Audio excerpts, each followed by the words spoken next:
What? Thank you.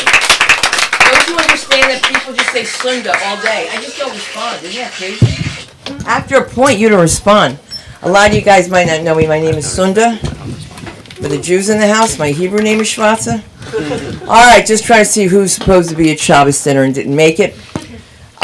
Welcome to the LA School of Comedy's open mic night. It's Funky Friday! It's Funky Friday! You can do anything you want, almost, within reason, no animal sex. It's a great time if you have poetry. Besides stand-up, people come, they sing, whatever you want to do. I just ask that everybody be respectful of each other. Thank you, Jason. Thank you so much. Feel better. Feel better. Should I sing? Get well soon, but you can't have my kidney. I'm kidding! I'm lucky. No sense of humor. Love you, Jason. I love him. I love him too. Bless I his do heart. too, but you know what? He works hard. How do you know what he does? I don't know. He breaks wings. What? I was gonna say, what do you know that he does? I don't know. We hang out. That is so What if funny. I what if love told you. We hang out. Listen, I need to hang out with you so you can tell my husband how busy I am. Okay? He's gonna be like, she's too busy. I would also She's just too busy. hang out with you, huh? Anyway, it's been an exciting night. It's been an exciting day. Comedy's making a comeback, so here's the place that you should do things that you feel like doing. If you want a copy of your set, you can always reach out to Jason, who's not here. And so I'm going to just give a round of applause to Mr. Producer is filling in. Mark Zaffron's here tonight. Thank you, Mark, for being here. Because honestly, I could not have done that without you. I couldn't have. And so the last time that we were here, you guys that weren't here, there's always something going on. I wanted you to say, Jews can't whisper, and you're right in the front row. I hear everything you're saying. It's so funny. It's okay. I have kids. I hear you whisper, and it's just so funny. My feet look so big, and my hair is so big today. My hair's never been this big. I believe that. You know something? You're funny. Let me tell you something. You're so funny. I think about you when I'm not even doing the act. You know why I'm wearing this shirt, by the way? I know it doesn't match. But look at this. Now for somebody to find this in a thrift shop, that's my last name. I'm a badger? What's a badger? Isn't it a bird? A badger's a bird. Hey, Shorty, how you doing? Give me some love. Look at you. You got to sign in for me because I can't remember shit. It's not a bird. It's not a bird. Right here. It's not a badger. Is a bird, isn't it? No, it's a bandit. Oh, it's a bandit. We're not gonna It's neither. Oh my God. I was getting ignored. That's so crazy. I don't even know what I'm wearing. That's okay though. It matches. That's why we're all here. That's why we're all here. Can you get them a chair, please? Can you reach back there? Thank you. We got it, Sarush. We got it. Here's the chairs. You need more? We need them. We need them. I hope this was just file out. Guys, if you have to do anything, if you have to talk, if you have to fart, if you have to breathe, don't do anything while the act is on stage. Please do it on me. It does not matter. I've raised teenagers. I'm accustomed to being ignored. I would ask that politely the ones that have not been here, when you're ending your set, please let people know where they can find you so that people don't call me and say, the funny one. And you're like, when? It was either like one of those nights. So it's really important that you leave your information. I'm not saying, they're going to call you all at once, but ask Anya. Stuff just pops up here like that.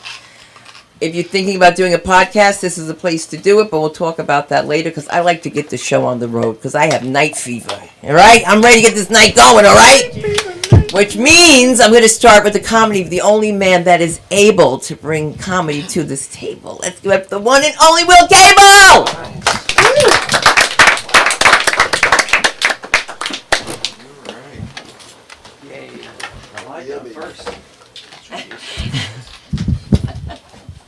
I guess you said we could do other than comedy tonight. Yes, what are you going to do? I'm going to try not to be funny. All right. It's kind of weird. Sunda's a parent. I'm a parent, which is a little weird to me. I'm just trying to get it right. I've got Gen Z kids. My oldest just got his driver's license. And it took him 4 tries to pass the test, which is a little absurd in my mind. He's kind of a perfect kid. Like, I was worried he was going to peak in high school, but I guess he could fail at a lot more if he couldn't pass the driving test. As you can tell, I'm the product of a military household. My dad was a Navy captain. And I guess it shows if you want something too bad, your kids are going to do the direct opposite. Because, I mean, I'm 52 and I'm still rebelling against the military haircut that I had to have as a kid. I don't even know how to get a haircut. If it's either long or it's going to look bad. And I don't even know if it looks good when it's long. So I did know growing up that my dad his parents had passed away when he was a kid. So he was a self-made man. And he was proud of that. And he wanted to instill that in me. But it's kind of hard to do because he wanted me to be resilient like him, but not rely on him. So it's like kind of a paradox. Well, all right, you're really instilling this in me, and you know what? I really don't like you. This thing today, and it's kind of with my kids too, it's like, are they going to want to get out of the house? See, we have parents in here. My God, I couldn't wait to get out. And then I got out, and he missed me, which that really threw me for a loop. I guess when I got a little older, he took me on a fishing trip to the Bahamas. And as part of it, he used to want me to be able to put my fears aside and do what needed to be had to be done. So we got a boat, and being a Navy captain, he was really impressed with the way I handled the boat. Very fluid, whatnot, didn't get it stuck. And we went out way on the edge of the Atlantic Ocean. It was like reef, deep blue, Africa. Nothing else. Like Jacques Cousteau liked to snorkel there or something. So we jumped off the boat, did that, and it's a little spooky because there's a speck, and you don't know if that's a big speck or a little speck because there's no difference. You see something, and all of a sudden it's a big shark smiling. So, all right, we got out of the water, and we went fishing. And he was really concerned about the boat drifting. So he set the anchor, and in the process of setting the anchor, I guess you gun the boat in every direction. And I'm seeing this, and I'm going, it's very obvious the anchor is set, and I'm going, how are we going to get it up when it comes to the end of the day? But that's the Navy captain, and I guess in his mind it was unfathomable. So we fished, and we caught lots of fish and half fish, and the line broke. And then we saw the sharks that were biting the fish in half, taking the fish off, all this. So, it wasn't like it was great whites, but still a 5-foot shark is a 5-foot shark, and you don't want to be in the water with it. No, right? So we're on the same page. Okay. At the end of the day, time to pull the anchor, and it's not coming up. And he said to me, well, you're just going to have to swim down there and get it out. And I was like, what? No fucking way. And he said, well, one of us is going to have to. And I guess he wanted to negotiate with me. And he goes, why don't you just get in the water and tell me how you feel? And I go, I don't need to do that. I'm going to feel like I shouldn't be in the water. This wasn't a partial thing. It was either I'm in there doing it or I'm not. So I did get in the water, and actually I think he said, it must have been a Jedi mind trick or something, because it's like, I think you're going to do it. I'm like, maybe I should get in the water. So I jumped in, and it's weird when you don't want to do something, but it's time to do it. And it was like I got tunnel vision, and I went down, and I came back up. And, 100 miles an hour, probably defecated a little, and got in the boat. And he was proud that I put my fears aside and did what needed to be done. And I want to say, I guess it was a meditative state or something, but I just didn't want to look either way to see what was around me because it could have had big teeth. But I think it more just put into my mind that common sense didn't matter. And he was a little proud of me. I'm still trying to figure out, should I do that with my children? Because I've asked my wife. I've said, if we were in the same situation, would you have minded if I had sent Nicholas down to the bottom? And she was like, are you out of your goddamn mind? No, that is not right. So I went to my mom and I go, okay, I asked Carol. She said, that's not a good thing. What did you think when Dad did this to me? And she said, oh, I don't think he would have done it, thinking you were really in harm's way. And that's when I paused and I'm like, okay, she's out of her mind because this is a man that has put the whole family in harm's way on a weekly basis. Because growing up poor, having to take care of himself, being a self-made man, everything we got was a piece of shit, especially cars. There were always something wrong with it, and he could always figure it out. Not that he was a gearhead or anything, but it was because it was a deal. We would buy, I remember one car, it was the Dodge. It was probably, I think, a Dodge Challenger, because when it worked, it went fast. But it didn't work that often. It often stalled, but that was an easy fix. It would stall in an intersection, and the parent would send the child, which was me, to pop the hood, get out, take off the air filter. Underneath the air filter, get handed the magic stick that was on the dashboard to prop open the air valve that we could drive off to the side of the road while I was still riding in the engine, get the car going, take the stick out, put the air filter back on, close it up, and get on our merry way till it happened again the next day. It was always like this with cars. We bought a car for $50 once, and I was really young. Yeah, the blue Ford. And I remember asking my older sister about this because we got it, and we started driving away, and I was sitting on the edge, and the door came open, just like that. And this was in the 70s, and so you didn't wear seatbelts in the 70s. You often stood up in the back of the car and, looked over and went like this. And I started to go out, and my sister's like, I just remember reaching over you and pulling the door closed. We didn't fix the door at that point. I think it was a ponytail holder we put on the door. Nor did we use seatbelts from that point on. And again, I'm thinking about this. People tell me I have free-range children. And I think that's a good thing. Other people say, no, that's a horrible thing. I'm a bad parent. But yeah, what does that mean? I trust my children. I have friends, and they go through their kids' phones. And I think that's a real bad invasion of privacy. I did have to block Pornhub on my one kid's phone. I mean, 12 is just too young. Yeah. I'm worried about him peeking. He got invited to another school's prom. He leaves his condoms out, so at least I know he's using them. That's all good with him. And he's just a good kid. I have this other kid. Our artsy one. Well, he might be autistic, but he's definitely ADD, left-handed, likes to be naked a lot. And it's not, I'm being naked. It's, I had a thought, I have to go. Are you left-handed? No.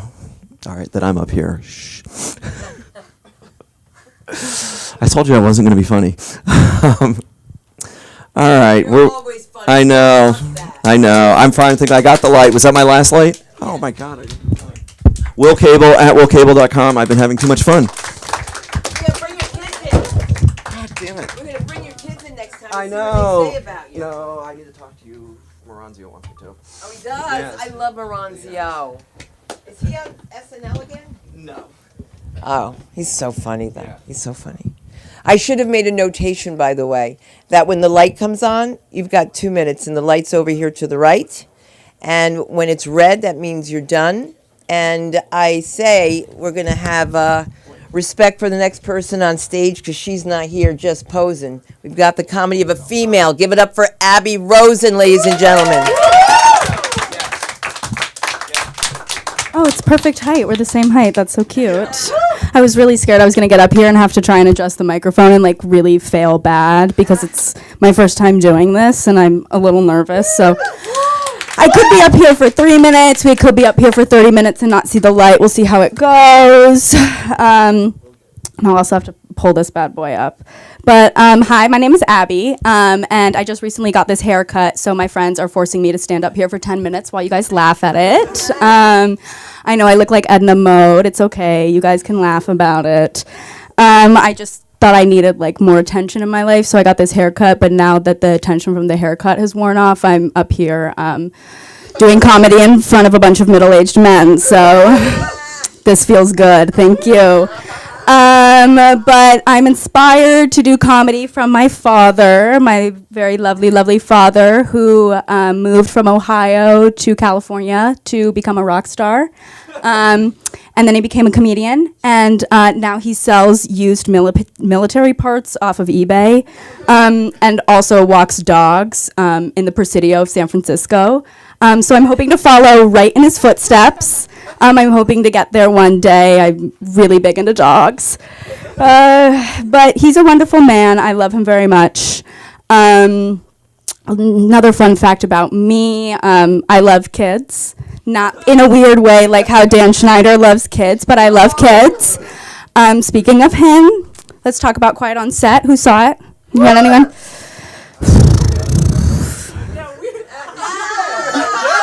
Yeah. Woo, Quiet on Set, yeah. Fuck those kids, right? Yeah.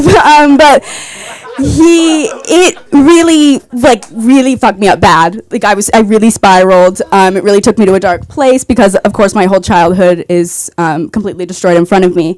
And there's this segment within Quiet on Set where he, it's like this behind the scenes footage of Dan with like a super shitty camera, and he's like going up to kids, like Ariana Grande. She's like laying on the couch behind the scenes with her shoes off and her feet are out and everyone's super uncomfortable, and he like goes up to her. This is true. This is something that he asks her. He's like, if you could swim in a pool of liquid filled with any liquid, what liquid would you choose to swim in? And like everyone gets like super uncomfortable, and of course like Ariana has to answer because like it's Dan Schneider, and if she doesn't, he'll do something really weird to her. And besides the fact that it's all super weird and makes me feel super uncomfortable, I feel like that's a super valid question to ask anyone above the age of 3. I feel like it's a good question to get to know someone. I feel like it's creative. I feel like it's new. I feel like it's fresh. I feel like if I could swim in a pool of any liquid, it would probably be maybe like a dish soap. I've always wanted that, like that Blue Dawn dish soap. But it makes me think like, what other questions like that could I ask people? And I came across one on the internet that was, what 5 liquids, if you could have dispensed out of your 5 fingers at any time, would you choose? And so I've chosen 5. The first one's not water. You might think it's water, but it's not, because why would I waste one of my fingers on water when water's everywhere? My first one is pee, so that I could pee anywhere, because it's my dream, as you men know, to pee anywhere that I can. As a woman, I can't do that, so if it came out of my finger, I could do that anywhere. The second one would be, as I said before, Dawn dish soap. I'm obsessed with Dawn dish soap. I think it's the best creation of man, but it's really been hit hard by inflation. Along with gas. That would obviously be something that would go on the 3rd finger, because I fucking hate filling up my tank and going to the gas station. It's the fucking worst, except for the friend who works at the Mobile she's a great girl.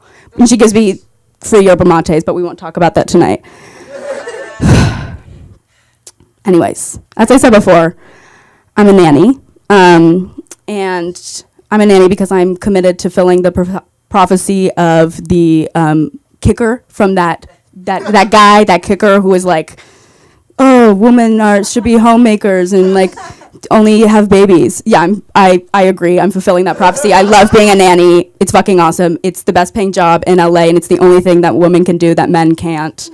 And I make a fuck ton of money. It's fucking awesome, guys. But I've had some weird parents.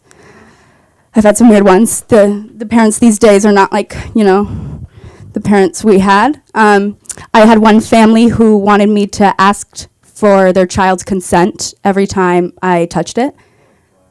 Yeah. I got to their house and they handed me a binder. So that was super cool. So you can imagine that like changing his diaper took fucking 8 hours. It was crazy. But like if I was Dan Schneider changing that dude's diaper, I'd be like, just kidding.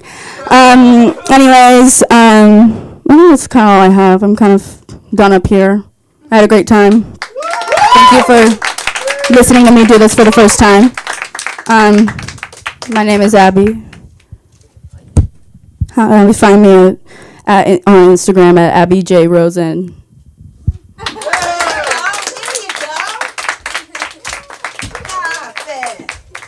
Boy, I wish you were. Can you imagine? Everybody wants her for a nanny, right? Abby Rosen. That's so nice too. It's a nice little name, little ring to it. Well, we got this show going, right? Did you have fun? I had a great time. I love it here. I'm so glad somebody does. That's so nice to hear. And if you guys do love it, let us know at LA School of Comedy. Honestly, I'm floating in liquid here. It's just so funny that you would like the Blue Dawn. I like the purple, the lavender. We will. That's some women's shit. No, because they trying to fool us into thinking we relaxing. Aromatherapy, that's what it is. All right, now it's just me, you, and us, and the comedy of Craig Bruss. Let's do this. All right, Craigie. Remember that light. You'll have 2 after that. Copy that. All right. Well, I used to be a security guard, and I worked all over LA for many years. And there was one particular security company that hired me to work the graveyard shift overnight at a gated residential community in Marina Del Rey. After my orientation, inside of his office, he says, "Craig, listen to me very carefully. The last 10 security guards fell asleep and got fired on the job, okay? The security guard just before you, fell asleep, and the property manager showed up early in the morning. He walked inside the guard shack, stood there, watching the security guard sleep for 20 minutes. Then he fired him. What I'm saying, Craig, is whatever you have to do to stay awake, whatever you have to do it. If you have to buy a couple extra Red Bulls, a Monster Energy drink, do it. Just please, stay awake." So what I did to stay awake was I had the iPhone 5 at the time, and this was like when I first started recording myself, performing like little comedy skits, like movie parodies or whatever, and putting on social media. So that's what I did to stay awake. And one particular character I like to play was Sloth, the character Sloth from the movie The Goonies.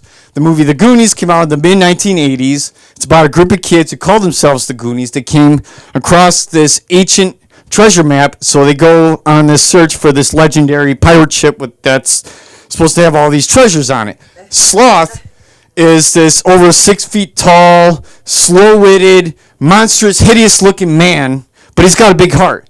And he was badly abused by his mama and his 2 brothers, the Fratellis, and they kept him chained in this basement room for many years. I took Sloth and I turned him into the Terminator, which I call him the Slothinator. The movie The Terminator came out in 1984. It's a sci-fi film, and it's about a cybernetic organism, part man, part machine, metal skeleton underneath, human flesh over it. And it's called the T-800, and the machine was sent back through time from the year 2029 AD back to 1984 to kill the mother of the future leader of the human existence, John Connor, before he was even conceived. So, this is the particular skit where the Terminator goes to the police station to find Sarah Connor and kill her. Sloth, the Slothinator, goes to the police station to bust out Mama. Even though she was abusive, he loves his mama, but he's got, makes an example out of her, but he loves his mama. So here it is.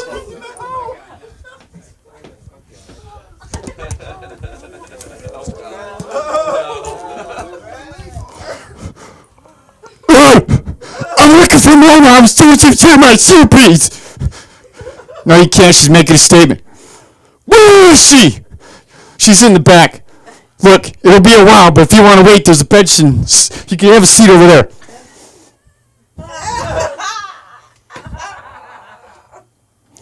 I'll be back.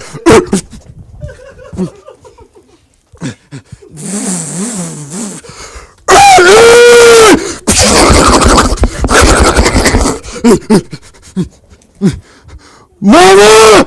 Sloth! Mama! You've been bad! Oh, I may be bad, maybe kept the chain that room, but it's for your own good. Remember when I used to sing you when you were little? Rock my baby on the treetop. When the wind blows, the cradle will rock. When the ball breaks, the cradle will fall. Break! Feel! Break! Well, he jumped you once! 1 minute twice! So that's one skit, and the other scene is a mix between Forrest Gump and Pulp Fiction. And I actually got it off the Mad TV sketch comedy, kind of like SNL, came out in the mid-1990s, and based off the Mad comic books. And basically, they did a skit called Gump Fiction, and mine is Sloth Fiction. Forrest Gump came out in 1994, and Forrest Gump was like considered to have the lowest IQ of basically in the whole town, and his mom made sure he got all the same breaks as everyone else. He lived life on the extraordinary. I mean, he lived an extraordinary life. Everyone he came in contact with in a childlike manner, he spoke about his life and his mom's philosophy. This particular scene is when he's sitting on the bench eating a box of chocolates, and whoever's sitting next to him, he talks about his mom's philosophy. You never know which one you're going to get. Like life throws you curveballs. So if you take a bite out of chocolate, it may have walnuts in it, peanuts in it, rum in it. So the other one is Pulp Fiction, came out in the mid-1990s, and about these two hitmen. They go to this apartment to retrieve the stolen briefcase that belongs to their gangster boss, Marcellus Wallace, and they kill the guy for double-crossing him. So this is Sloth Fiction.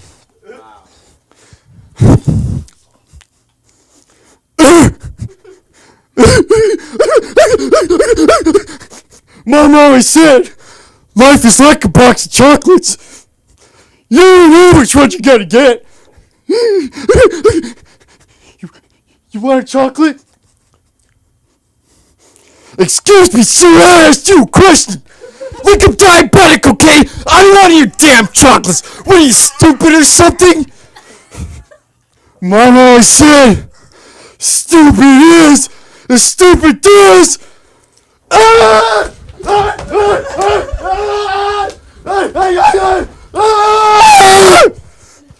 So that's what I did to stay awake as a security guard, working in the guard shack. Of course, my boss did see the videos on social media, and I got fired. Some of the residents did too. And even though I got fired, he did become a YouTube subscriber, so I got a fan out of it. Since I got a little extra time, I wore this outfit at a networking event and for stunt people in the industry, and I was single at the time. I was broken up with my girlfriend at the time, and I got friend zoned that night. Everybody looked at me kind of funny, like, whoa, who are you supposed to be? I mean, this is my personal version of Sloth from the Goonies. And so that's what I did. And I was working overnight graveyard shift at a mall, and I was talking to another fellow security guard. Securities of the world we unite. But he was a Vietnamese-looking guy. I mean, he was Vietnamese, and he's like, "You're a tall, good-looking man. You know, you're supposed to be an alpha male. You know, women want to see you as dressed up as like for Halloween. This is a Halloween event, and they want to see you as James Bond or Superman or Thor." Not some slow-witted guy from the Goonies, Sloth. So we got a good laugh out of it. Anywho, my name is Craig Bruss. Please watch the movie. First two movies I wrote, directed, produced, and starred in, called The Matchstick Flame and The Matchstick Flame 2, Lanada Bay. Both free to watch on TubiTV.com. Also available on Amazon Prime. And so that's how we get paid, how many views we get through the advertisements. And it's my blood, sweat, and tears. Sometimes, you know what? You got to do it yourself. So it's my Rocky. And the first movie I did with a sprained ankle, I popped it the day before filming. So I did all the fight scenes and everything with the badly sprained ankle, knowing that one false move I would break it. But the second movie came out in 2023. And it's dedicated to my dad. So he passed away it's going on 3 years now. This was his welding jacket. So I wore it for good luck, and I figured it would go with the sloth outfit. But anyways, you're pretty right for our audience. Thanks for coming out to watch me and Mama.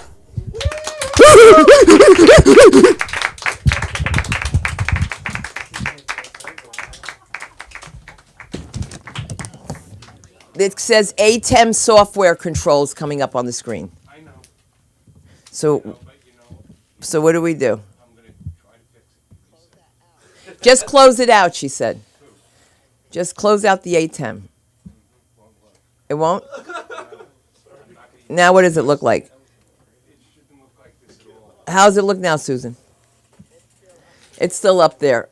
All right, guys, what can we do? Sorry. No, we're not good. Now you can see. Now can you see us? All right. Okay, so can you see it now? Yes or no? Yes? All right. Give them a round of applause for New Jersey. Thank you. All right. Bye. Oh, what happened now? Don't mess with it anymore. Oh, my God. What a strange place, right? Are you from Jersey, too? I'm from Patterson. Okay, I'm from Morse, like Cherry Hill. Oh, the pageants are out there. Do you guys know that?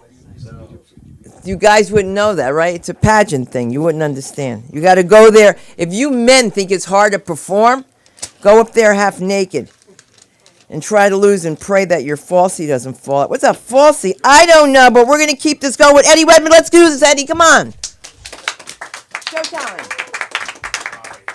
Sorry. Sorry, guys. How's it going, guys? That was crazy what I just witnessed, dude. Holy shit. Where'd he go? Oh, he's back there? All right, dude. Fuck yeah, dude. I love it. Thanks, brother. That was fun.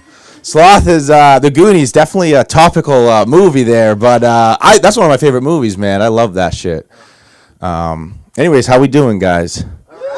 Doing good? I don't like how you guys are segregated from the whites over here. I feel like you guys need to get together. This is 2024. Why are you guys in the corner over here? I was scared of the bro with the nunchucks. Yeah, well, to be fair, you're wearing a trench coat and you have nunchucks, so I blame the segregation on you over there, man. No. It's awesome, though. That's another reason to stay away from you too, man. Last time I wore fucking Old Spice was in middle school, bro. That's not for adults. They advertise it for adults, but that's not for adults. I'm an adult. I'm 29, even though I look like I just joined a frat. I'm having fun. I've never done stand-up in an office before. This is great. Do you own this club? A little bit. Okay. A little bit, yeah. Has anyone ever said you look like Mitzi Shore got electrocuted? No? You obviously don't know Mitzi Shore. No, I said you look like she got, with the hair and everything like that. Okay, moving on. I'm getting the club owner pissed off here. Funny. I'm trying. Also, he feels funny. Come on, Come on, Ed. Yeah. Thanks. I'm going to shit myself so I feel funny. No, it's crazy, man. I just moved here from San Diego. I'm originally from Boston, but I moved here a couple months ago with my girlfriend. And everyone shits on LA. I don't get it, man. Everyone loves to shit on LA. I've been here for a few months. And I'm here to say it's much worse than what they say it is, actually. They say the fucking traffic's bad. They say the everything's expensive. I don't know where I'm going with this, but all I can say is I just don't understand why everyone's a pedophile here, man. Like, to go with what you were saying, Dan Schneider, like, that shit was crazy, bro. That documentary was wild. I mean, Drake kind of had it coming. Did you see what he was wearing in those outfits, man? Like, goddamn. Boy, was he cute. But he only did 14 months for grooming this kid, which I thought was pretty crazy, right? And then he immediately got employed to the Sweet Life of Zach and Cody, which, talk about an upgrade, right, man? Twins, Basil, twins. I don't know. It's crazy. Pedophiles and shit like that. You guys remember Jared Fogle? Jared from Subway? That dude was fucking wild, bro. If you guys don't know him and his story, he allegedly lost 300 pounds doing nothing but eating Subway every day for a year, and then became the face of Subway, and then ended up touching a bunch of little kids, which I think is fucking gross, man. Like, how the fuck could you eat Subway every day for a year? That shit's nasty, bro. Right? Big Subway girl right here. Yeah. Nah, I'm a Jersey Mike's guy, though. I like Jersey Mike's. And I think it's pretty funny because I feel like when they were having their corporate meeting to get their face of the Subway, of Jersey Mike's, they were like, we got to go with someone who at least can have a fair chance against these kids. Thus, they got Danny DeVito up there. All right, no pedophile jokes. They're not doing too good right now. It's a tough time to be a pedophile. I don't know. I feel like everyone's fucking crushing it with the pedophiles. Diddy, Drake's a pedophile now too. Everyone you're hearing about it, dude. It's like I'm afraid to get famous because I don't want to be a pedophile. You know. Shit happens. Shit's crazy. I got a girlfriend now. Well, I've had one for 2.5 years, but we just moved in together since we moved into LA, and it's fun. I've never lived with a girl. I grew up with my 2 sisters and my mom, and you know, I'm a ball buster, and she doesn't really get that. I don't know if that's in like the girl community, busting each other's balls and stuff like that, but I like to bust my girlfriend's balls. I grew up playing sports, grew up in fraternities. Guys, we know we bust each other's balls all the time, shit like that. So I try to bust her balls, but she doesn't really get it. Right? Like, she likes to steal my sweatshirts, and, you know, even though she's got 20 fucking sweatshirts, she always likes my sweatshirts, brings it back, it's covered in stains, and I'm like, okay, so I'll make a little joke. I'll be like, oh, thanks, I didn't know I wanted this tie-dyed. And she's like, hits back, and she's like, well, at least I talked to my dad. And I'm like, that's not how this works. Like, I'm just doing little jabs at you, and you just come with a fucking haymaker. God damn, I love her, though. She's cute as fuck. I kind of wish she would lie to me, though, a little bit. I know, which is a weird thing, because I feel like most relationships, you feel like it's like the opposite, right? That girl, she won't lie to me. Like, when we first started hooking up, after we had sex, I'd turn over to her, and I'd be like, babe, did you finish? And she'd go, I think so, which, if you've fucking came, you know you've came, right? Like, she's just too innocent and sweet to lie to me. So now I stopped asking her if she came. I just asked if she had fun. I'm like, babe, would you recommend to friends and family? Did you have a good time out there? It's fun. I asked if I had a big penis when we first started hooking up, because I'm insecure, and I just wanted to know what she thought. And she told me it's perfect size, and I'm like, I don't remember asking if it was perfect size. That's if it was big. Also, perfect size, that doesn't sound too good in bed. Perfect penis? That's not sexy. No, it's not. And that got me thinking. You guys remember that fairy tale Goldilocks and the Three Bears? That means she's had dick that was too small and way too big in her lifetime. And I think about that shit all the time when she says got a perfect penis. I don't know if it's perfect. So the one thing she's ever said about it is I have a big pee hole, which I don't think is a good part of your penis to be big at all. Right? It doesn't serve any purpose. It's all good, though. We're battling through it. Girls, you don't know what it's like. All right? Because, what do you mean, well? Are you trans? Then you don't know what it's like. Girls, you want a small pussy. You know, guys, we don't want a small penis. Right? In the locker rooms, it doesn't look cool. You know, in front of our friends. That's all we got up here. That's all we got is our penis. I don't know, but I'm 6'3", so I don't know what they're expecting down there. You know what I'm saying? Like, this doesn't mean I'm going to have a big dick or anything like that. But it's my dad's fault, I think, personally. My mom used to always give me shit when I was a kid. She's from Boston. She still lives out there. She's got a thick Boston accent, and she'd always go, you're going to grow up to have a little dick just like your father.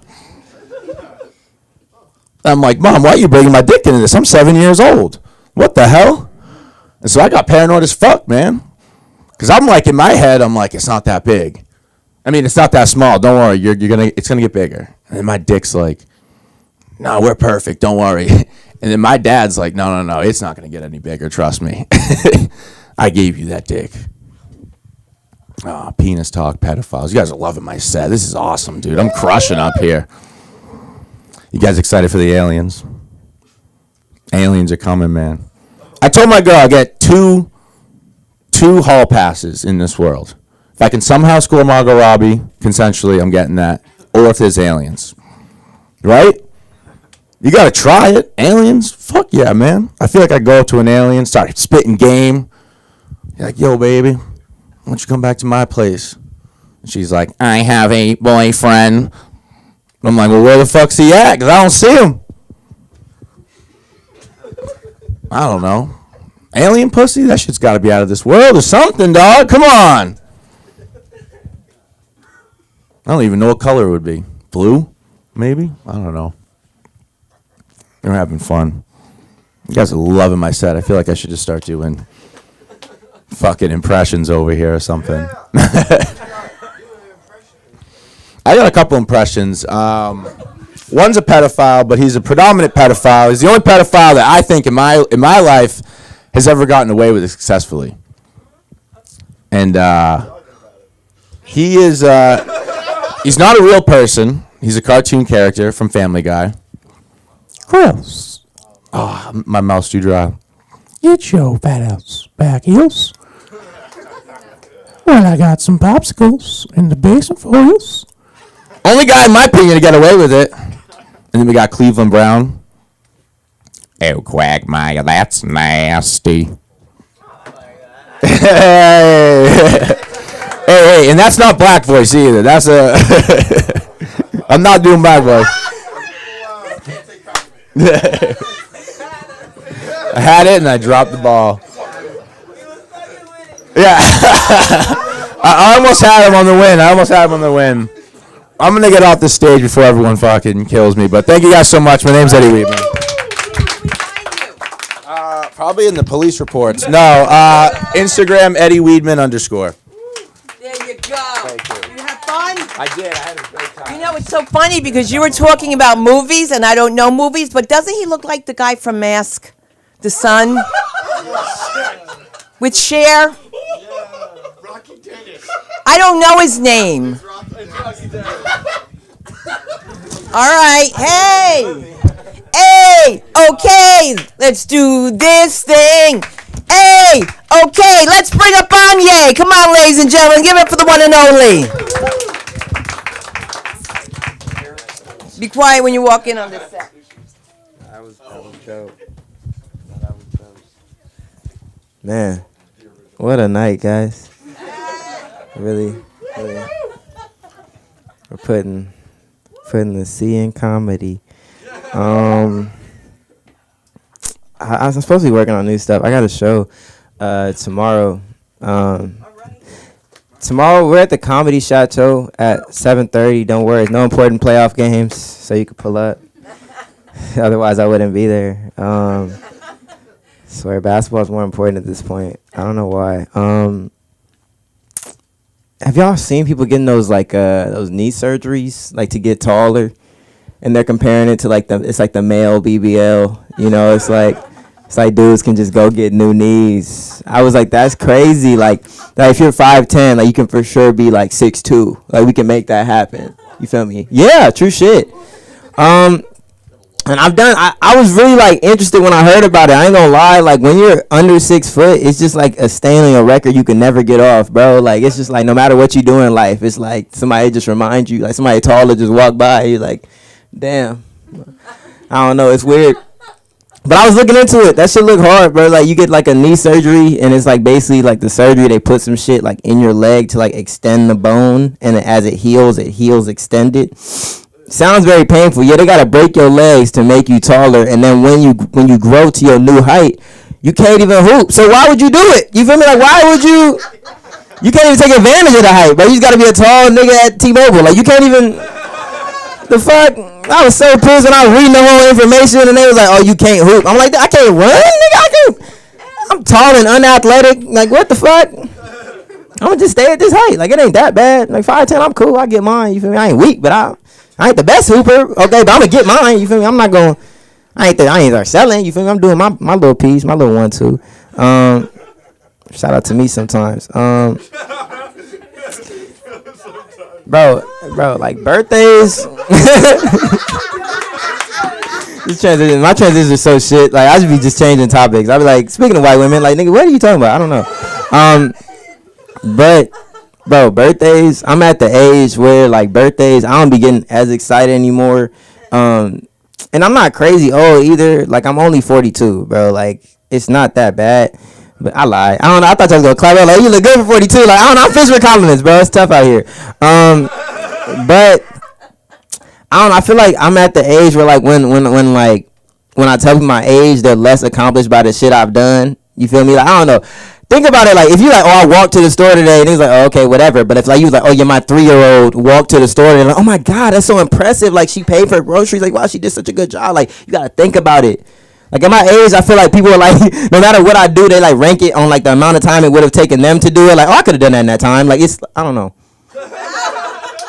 I'm scared. I'm so scared. I'm thinking about getting a PhD just so niggas like, oh, that's what he did with the time. Like, that's what he was doing. That's why he's unemployed at this age. He was in school. Like, that's why. No. Bad decisions.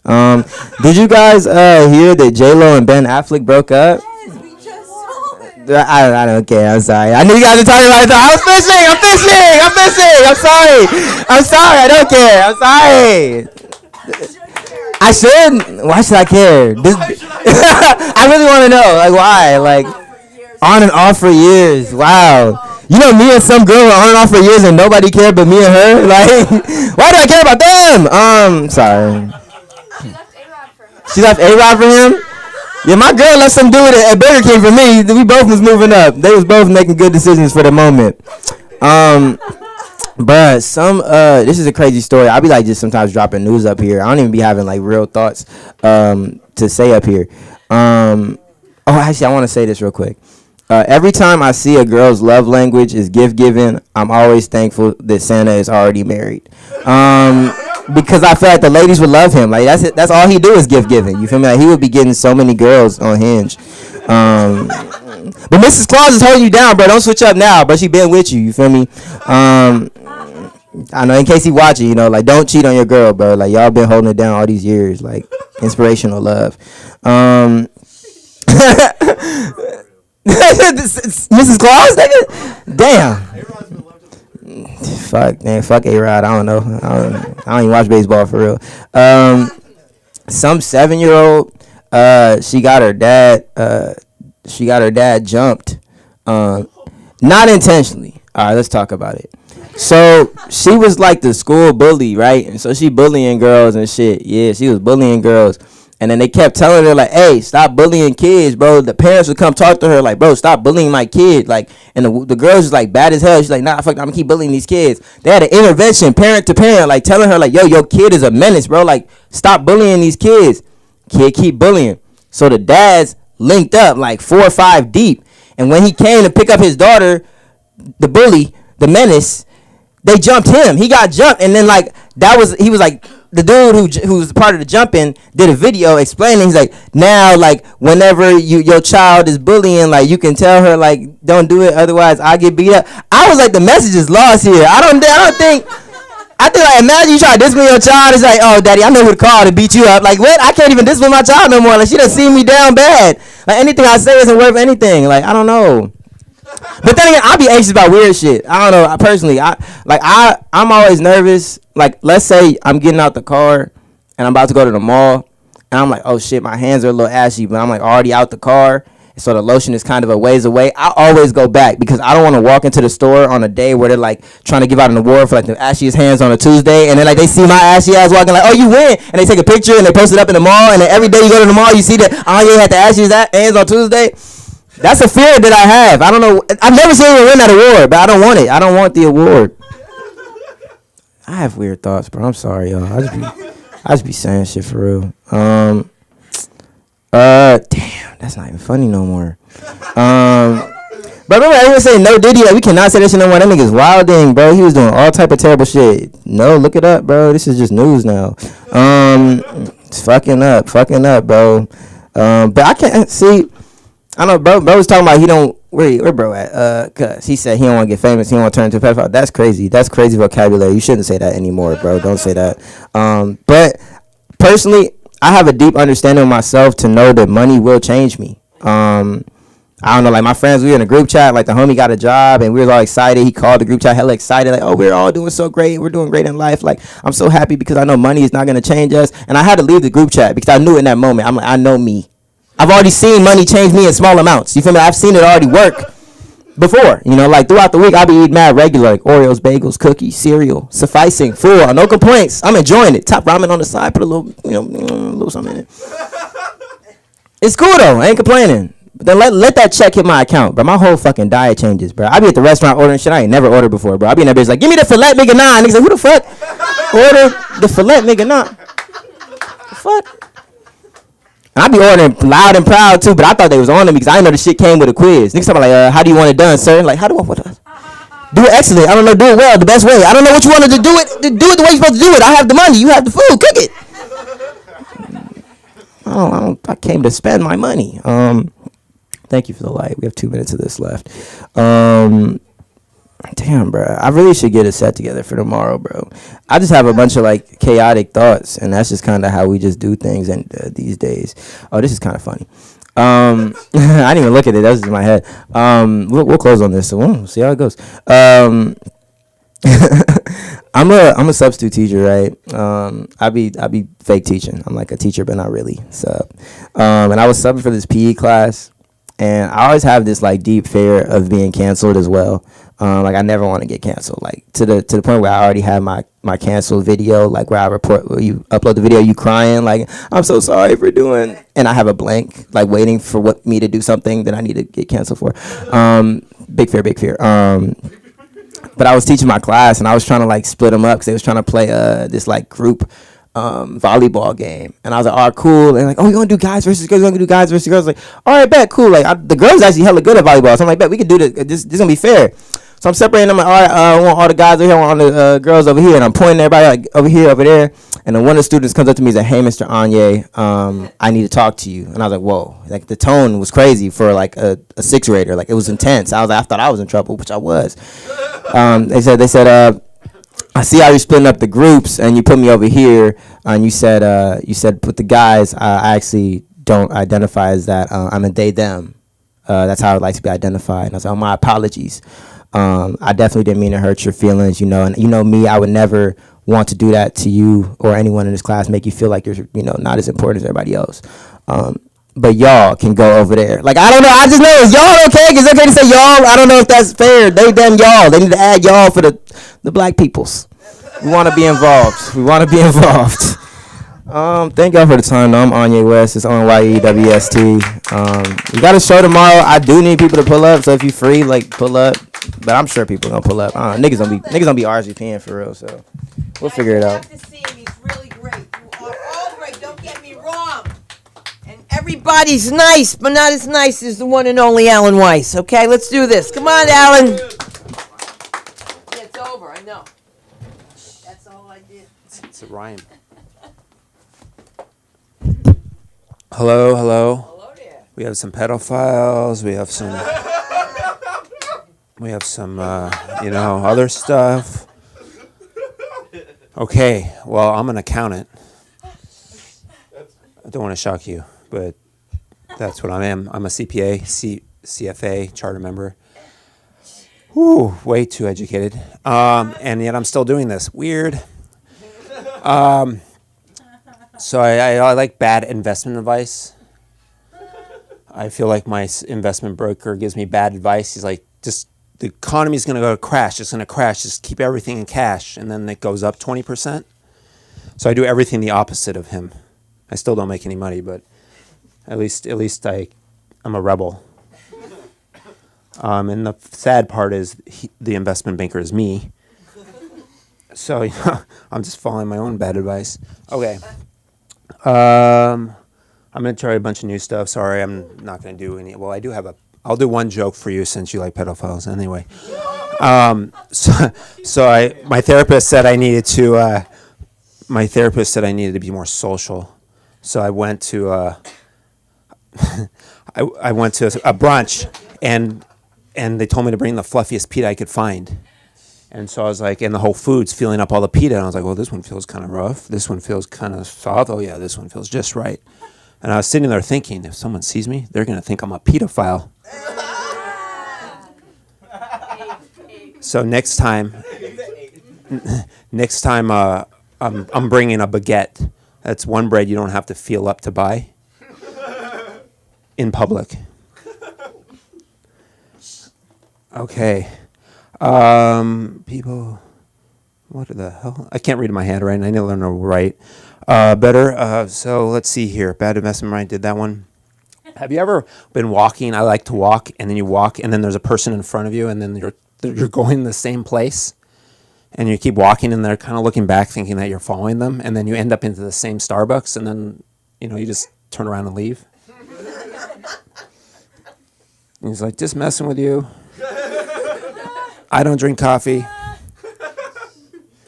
Have a nice day. I think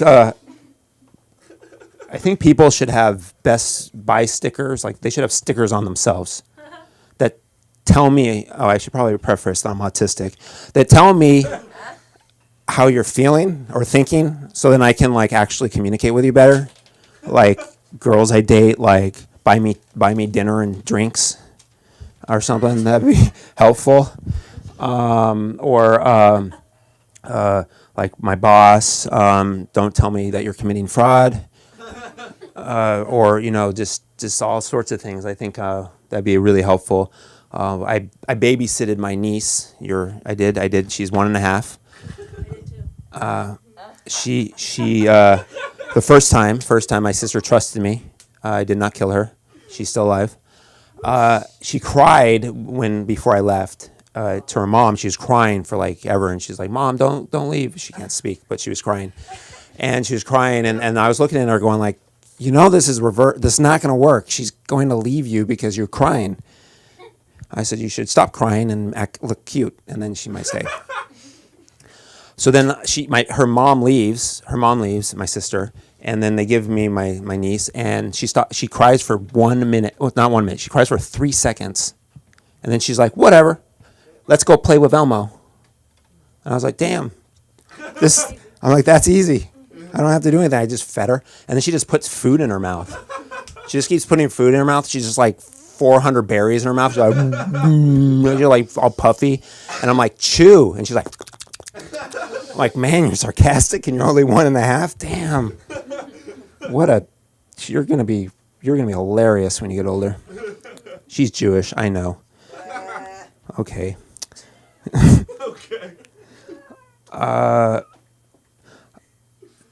Sunda, you were talking about people calling your name all the time, and I have that at work. People just come to my office asking me for help, and I just ignore them, like you do with their name, and then they end up always solving the problem.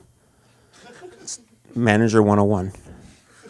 When you guys become managers, or if you are managers, your shirt says if it weren't for Fridays, I couldn't bear it. I always hate it when a Friday becomes a Thursday, because Saturday I have to work. That sucks. You just call in sick. That's what you do if that happens, and then it stays a Friday.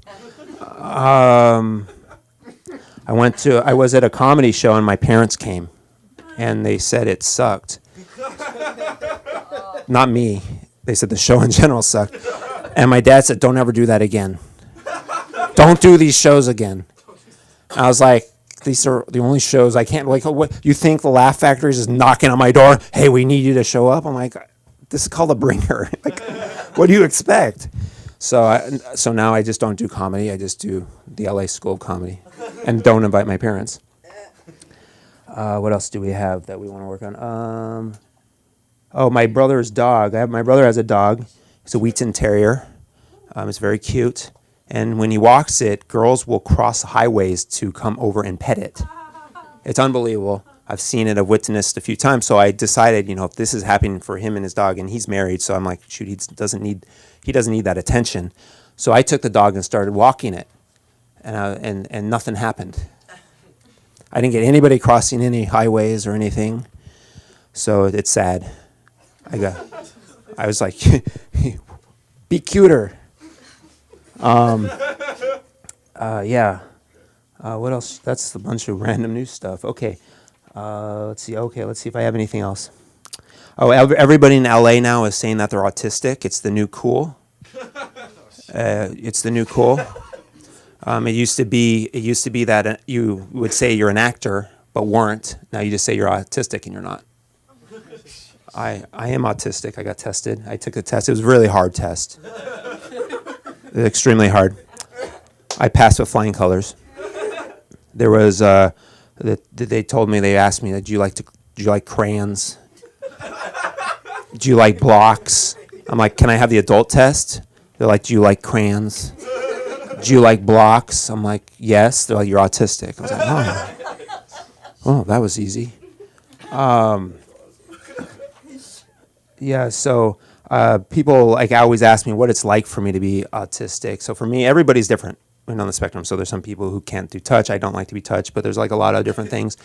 My therapist said my love language is touch, but I don't like to be touched. So it's like an awkward, except for one place, my heart. You sickos. Thought it was something else. Sickos. But people like ask me, like, what is it like for me to be autistic? And so for me, it's kind of like when you go on, you get into a 6-hour TikTok rabbit hole on socks, except for mine lasts for 3 months, and it's on Best Buy dates. And I told my therapist I was obsessed with Best Buy dates, and she's like, please, for the love of God, tell me you're not going to Best Buy on dates. I said, no, but that's a great idea, because then I know if she's into me just for my body or for my access to the Geek Squad. I went on a first date, not mine, my friend's, and it was him, his date, and me at the table. And then he got up and left. So I just slid right over, and I was like, hi, Lauren, my name is Alan. I'll be taking over Steve while he's on break. And it was going great. And she's like, let's go someplace romantic. So I took her to Best Buy. Took her there. Let's see, I'll do one more. So my boss, I was in my boss's office, and the billionaire CEO comes in, and he's pissed. He's like, if I don't get what I want, if the board doesn't give me what I want, I'm going to quit. Then he looks at my boss, and he goes, you can come work with me at one of my other companies. Then he looked at me, and then he left. And I'm going to leave. Thank you very much. You can find me at Alan W. Weiss on Instagram. You can always find me here on Three numbers, right? Yeah. 3 numbers. I love Alan Weiss. Where the hell do you think you're going? Why? You're not going home. You're going to Toys R Us. Give it up for Eddie one more time. Thank you, Eddie. Thank you guys so much. See you next time. Did you sign in? You signed in? You paid? You're good? Okay, remember, after the 4th time, you get one free. Okay. All right? I forgot to tell you guys that, too. Yeah. It just gets better and better. I get broker and friggin' broker, but that's okay. Comedy. Big comedy comes in small packages. Let's get up for Nick, ladies and gentlemen. Let him hear you. Come on, Nicky. Let's go and throw him out of here. You used to be saying hurtful things. So kind of small is it? Hello, everyone. Hello. How are y'all? Good. Don't be scared. You're okay. Everything's fine. It's the satchel? What's wrong with the satchel? Are you afraid? I just feel like you're buckling it, but it's like I thought we were maybe going to see what was inside of it. No, I'm closing the satchel to make you feel safe. I'm going to place the satchel to the right of the stage. I am going to place it down slowly. Give me a moment. Watch out. Excuse me. Pardon. Satchel, don't make noise. Don't make noise. I keep my puppy in there, actually. I get it real high so it doesn't move. So if you see it pop or move, it's just my puppy. Don't freak out. All right? And he's probably gonna need another hit to go back to sleep. My name is Nick. It's nice to meet y'all. I don't know a lot of y'all. I have a couple things to say. I don't like how you was wielding those nunchucks, because you kept looking at us as black people and like flicking it over like it was the gun handle. I just didn't like that. And then you made all these movements. You know, you could have hit the Michelangelo with everybody else, nigga, but you pulled them shits out all niggas. And that shit was frightening. That's all. Brown man too. Include you. But that guy left. Hey, honestly, tell me that look like they just cloned Lenny and Sam and put them in one. All right? I just want to say that I wanted to say that, and they sounded like, I was like, yo, what the fuck has happened? Just want to let y'all know that.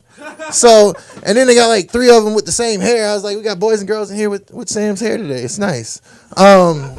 Yeah. I'm a dog owner. Who was talking about the dog? Yeah.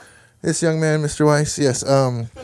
People don't cross. Well, they do all kinds of weird shit to talk to the dog, right? And my dog she's a little husky mix, and she has these blue eyes, and she has a curly tail and the pointy ears, and she's all sexy, right?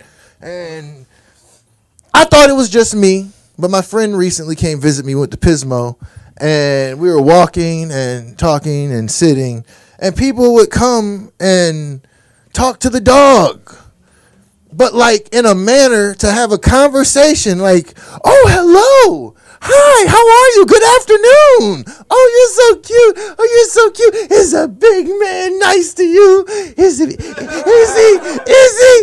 Oh, he's like, all right, you have a good evening. Bye. And the whole time I'm just like right there, bitch, I can't get a hi? Like, can you speak to me before you come over here? Can I get consent for you to talk to my dog? And I just want to feel noticed. I know you see me. If I had nunchucks, you wouldn't be like that. Oh, you want to talk to my dog? Oh, okay, sir, get away. I'm sorry. That's a weapon, and they're illegal in most states, but go ahead. No. Yeah, like I said, my name is Nick. I'm a weirdo. It's okay. I don't fit in anywhere, so I just, walk around in life and scare people. I don't know if y'all understand what it's like to get ignored at 6'8", unless you're deemed a threat. It's very weird. It's a quandary, nigga. Like, if you see me, I know you're scared of me, but if you ignore me, I know I'm cool with you. You know what I mean? It's kind of weird. It's like, that unassuming nigger, he's okay. Just don't look at him. He's going to say hello. He's going to be cordial. My God. What the fuck kind of world does he live in? Oh, shit. Be nice to people. Consider it. Good afternoon, sir. How are you? Are you okay? This nigga is not 42. I'm 42. All right? This is what 42 looks like. All right? Just don't let him lie to you and be like, oh, he got good genes. We want that Negro. No, you don't do that. I'm joking. No, it's okay. And he can ball. He's just short. Like, he's like really, really, really, really good. If y'all like got the Clippers channel, y'all can see him dunking balls and shit and hitting babies in the face with shirts and shit. It's cute. I know what you did. It's okay. I know what you did. Clippers Nation Chronicles. Yeah. So what else? I've been missing for a while. Yeah. Y'all don't understand. Y'all talk about aliens and such, but y'all don't really understand the world. Yeah, I kind of left and I came back and I get to see people again, and I don't know. I want to be homeless, but I want to be white homeless, like to where I could like go in a carport and just charge my charger, be like, "Good morning." I want to sit there and roll a blunt, be like, I'm going to get out of your shade in a moment. Let me just finish rolling this, I want to leave my like 80% down pillow out in the street, with my nice $136 donated sleeping bag, and come back like 7 hours later and know it's safe there. It's very weird. I also want to shit on a tree standing up. I know. Yeah, right? It sounds crazy. Like, how do you do that? It's some sort of lean. Like, you gotta, like, what they do is they pull the pants down, right? Because it has to, and I didn't know that shit shot out like that. Like a painting, you know what I mean? Like not quite, what is it, the ink blot Rorschach? Not quite, but more drippy. So they get to, like, you gotta get here. Oh, this shit move. This is my size skateboard. All right, so you go like this, and they, because they don't want to get their clothes dirty. I don't know why. Some of them don't care. They smell like shit. They'll dig back there and be like, oh, let me get that change from you. Get the fuck out of my face. But yeah, I would like to somehow have those freedoms of the homeless. I really don't want shit on it. I just want to walk around and be, like, ignored. Like, for real, though. Like, you don't care about me, and I know it. So that's just the better way to look at it. I don't know. I'm just different. I'm big. I look down on all y'all motherfuckers. I wear these. I don't look down on you like I look down on you. I actually look down on you. I wear these glasses because, I'm older. Eye contact is real. It's easy to be taken as aggression or sexual. Like, and I was just raised to make eye contact. I don't like how your breathing has rapid. It's okay, but stop. Your skin is flushing. Don't look at me like that. No, I don't want to look at nothing. And that's weird, Or it's like, oh, I think he's going to do something to me. Stop. Oh, don't look at him. And you're just having a conversation. We are not puppies. Have you ever seen a puppy like a cat? You ever stared at a cat? Anybody ever here stared at a cat? Man, that's how it feels. Go stare at a cat today. Catch it looking. Nobody ever. I'm going to fuck all y'all lives up right now. Everyone today, if you see a cat, chill out, catch its gaze, and stare at it and see what the fuck happens. Y'all think I'm joking. I don't know if you know what happens. They'll hit this little move. They'll be like, ow. And they'll catch you looking and be like, and they'll like be mid-paw, and they'll be like, hold on, this nigga's looking at me. And they'll stop, and then the head will stay the same, but the body will go, ah. And then they sit there and they get a little nice little, how fast can I get over there? And then they hit to the side, and the little tail poofs up, and it goes like you got electrocuted, right? And then that bitch hits a sidewinding motion like a snake and comes at you and will fuck you up. It's a cat. Don't stare at cats. They're violent. Fuck them. I'm sorry. Yeah, I know, man. The shit, they dangerous. They like little ninjas, and they got like sharp ass paws. The bites really aren't that bad unless you get you on something fatty like a titty or a ball. Yeah, so you're all right with that. What else? Oh, no, I don't want to say that. That's too. Can't talk. There's only one of you. 2, 3, 4. Mr. Sosa, how you doing? You looking big and buff. Look at you. All right, we got a couple, but nah, it's okay. I don't want to scare anybody. We're gonna talk about dicks. It's okay. No, I'm joking. No penis. No penis. Yeah, that young man talked about it. He hurt my little feelings. I don't know. He was okay, but he really did. Nobody knows who Rocky Dennis is. And you said that if Rocky Dennis was like put in AI right now, make Rocky Dennis beautiful, what would he look like? That would be him. He still have the disability, but but he would still have the disability. But you'd be like, you know what? That's Rocky Dennis sexy. Look at him, that forehead. So, the mask one, yeah. That's the dude. Do it nicely. Yeah, that shit was nice. But nice, right? He didn't know. Yeah. So I don't know. There's not much more that I can tell y'all. Oh, UPS driver got killed in traffic delivering packages, right at a light. This nigga was in. That's why you don't ride with the door open. He had the door open and somebody rolled up on him, put the window down, pop, pop, pop, pop, pop, drove off, never left the car. Shit took 3 seconds. This nigga worked with them. That's why he knew where he was gonna be. Never be on time. Never be like punctual at your workplace. This nigga is a workmate. He works at UPS with him. I'm not lying. Killed him in traffic. And then went back to work. What happened? I can't believe. That's crazy. So yeah, my name is Nick. Y'all have a wonderful day. Thank you. I am on the internet. Okay. All right. Yeah. You give me some love. $49.99 OnlyFans. Give it up for Nick. Come on. That's insane. Like the comedy of Art Brahim. Where's Art? Art. Let's do this, Artie boy. I'm sorry. It's fine. Hey. Okay. I got friends here. That's fucking awesome. Thank you guys for coming. I usually have more of like a planned bit. I'm getting scared. But there's a lot of energy in here. I feel like a lot of people are just like going for it. So I'm going to do that. Thanks. The one guy who had a written out thing was Matt Rife, and we saw how that wound up. So, yeah, about talking to pets, by the way. I wrote this down just because you were talking about the talking to the pets thing, and I thought of this. This is like a micro story. Sorry. I was at a store once, and there was a guy checking out at the store, and his dog was with him. His dog was next to him. And you know how he was talking about, Nick was talking about most people talk to their pets like, oh, you know, like, what's going on? Like, hey, buddy. This dog started freaking out, and this guy, straight up, he goes, what's going on? What's wrong? Like, this dog, like, the dog was going to be like, dude, we got to get out of here.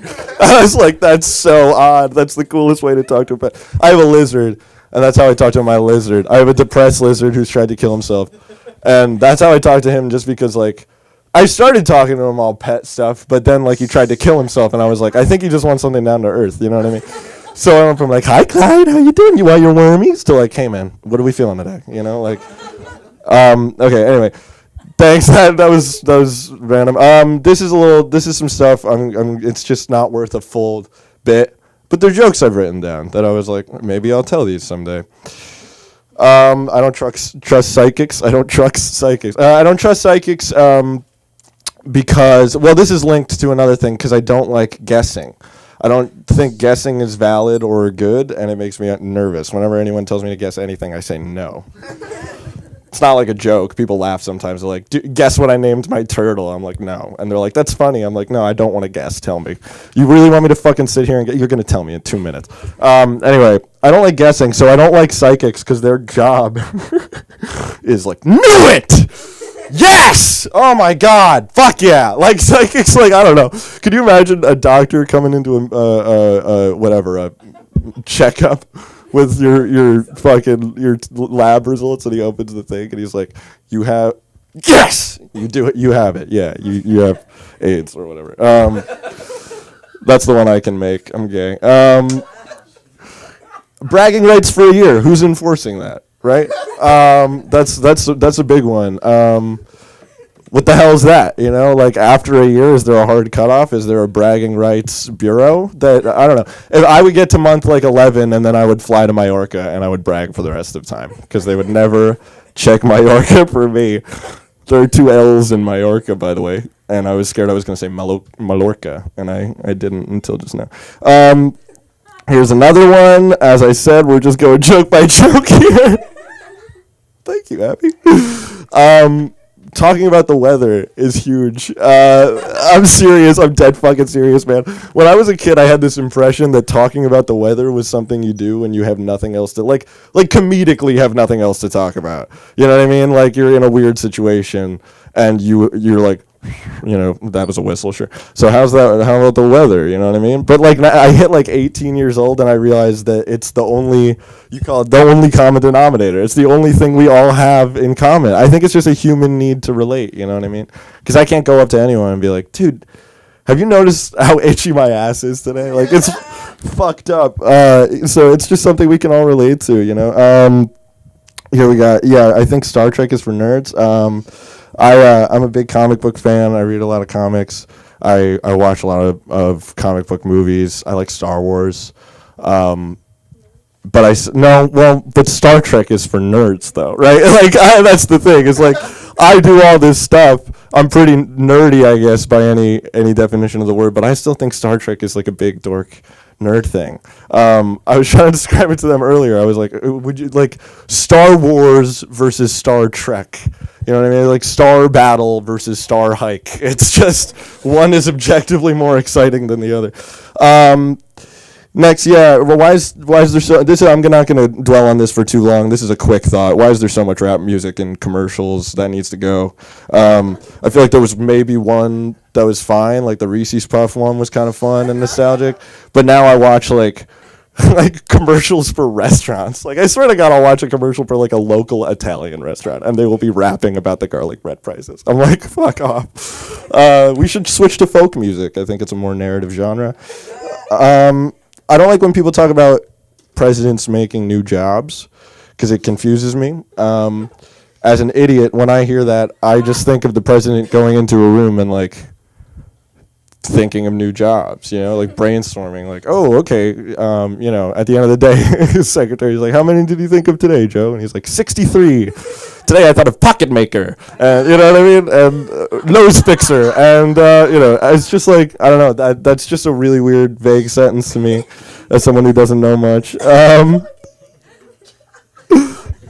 Yeah, no, I'm killing it today. I came up ready to bomb. Danny texted me this morning, do you want to do stand-up? I was like, I have nothing, so sure. But it's okay. This is a friendly space.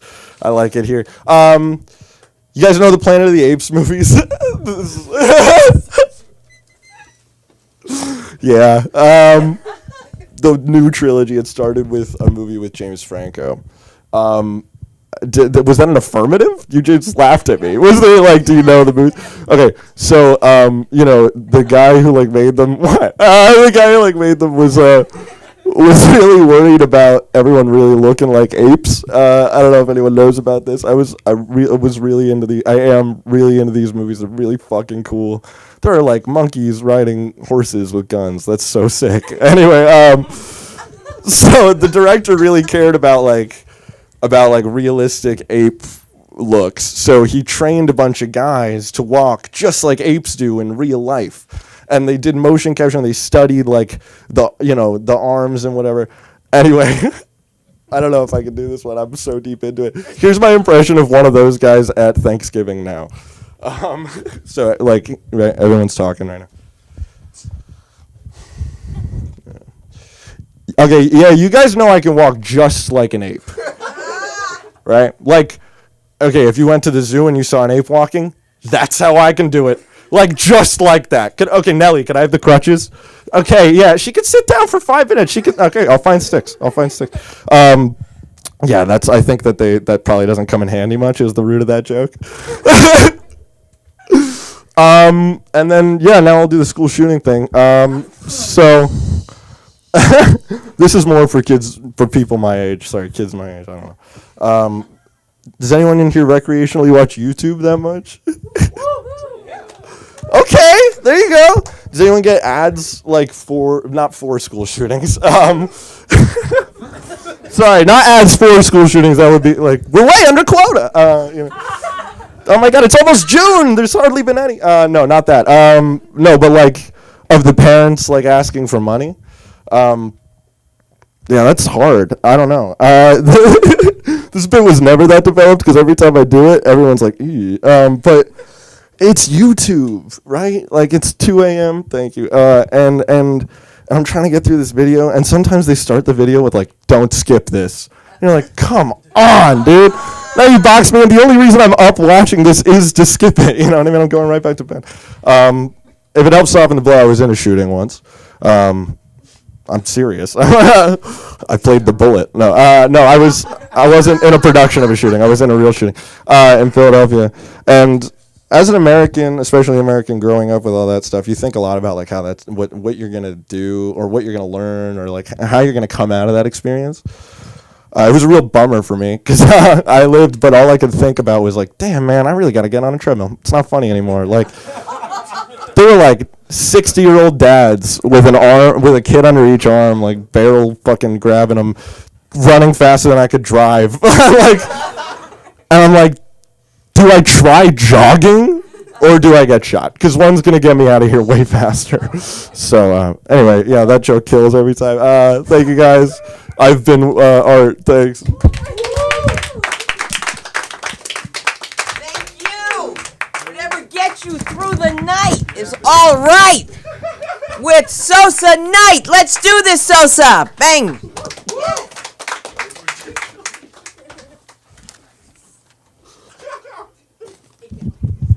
And I got terrible ideas in my head right now. Like, I gotta say this first off. Y'all was talking about pets. Y'all know cats have barbed dicks? Yeah, I didn't know that. Cats have, like, spiked penises. I went to show on Animal Planet at, like, 3 o'clock in the morning. That's why, like, when they be fucking, they scream. Yeah. That's not a joke. That's just a fact. He knows what I'm talking about. We're on the same wavelength. You got a cat? Oh, man. Did you see his spiked dick? Was it scary?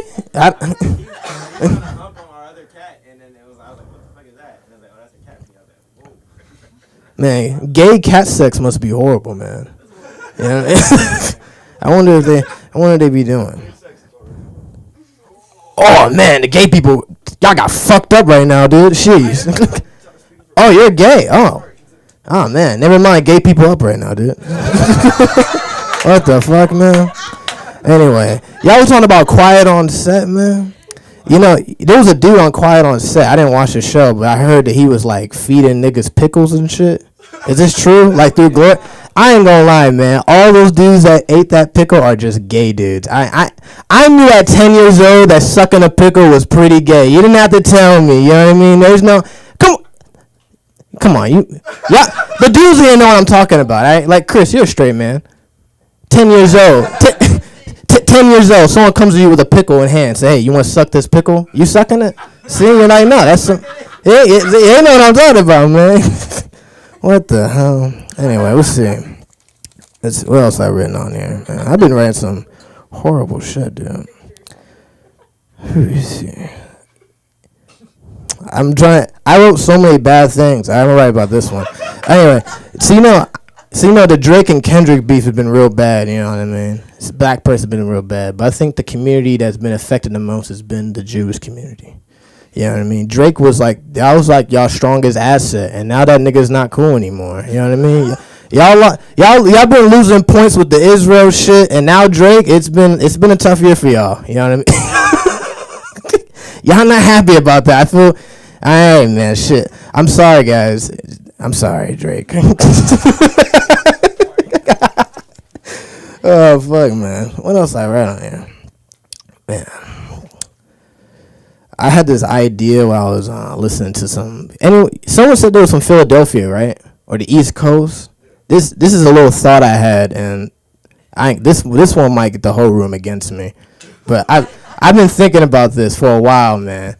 I have this theory that, because I heard like how people from Philadelphia and New York, they'll talk about like black people out there. And they talk about black people the same way we talk about Mexicans out here.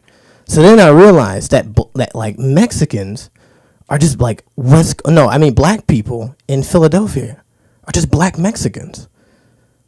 Y'all not getting what I'm getting at. Look. Yeah. All right, I got to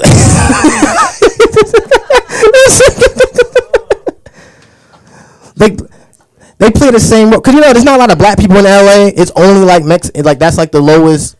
Look, I'm not going to get into it. All right? Y'all get my point. Y'all know what I'm talking about. You just don't want to admit it. You know what I mean? I'm speaking the truth right now. I'm speaking the untruth, man. If I was a white dude, it'd be really bad. You know what I mean? Thank God for the black privilege. You know what I mean? Let's see. What else I've been writing about while I was here? Yeah. How much more time I got? I got 6 minutes? Holy shit, I'm about to torture you niggas. All right, who do I pick on? All right, man.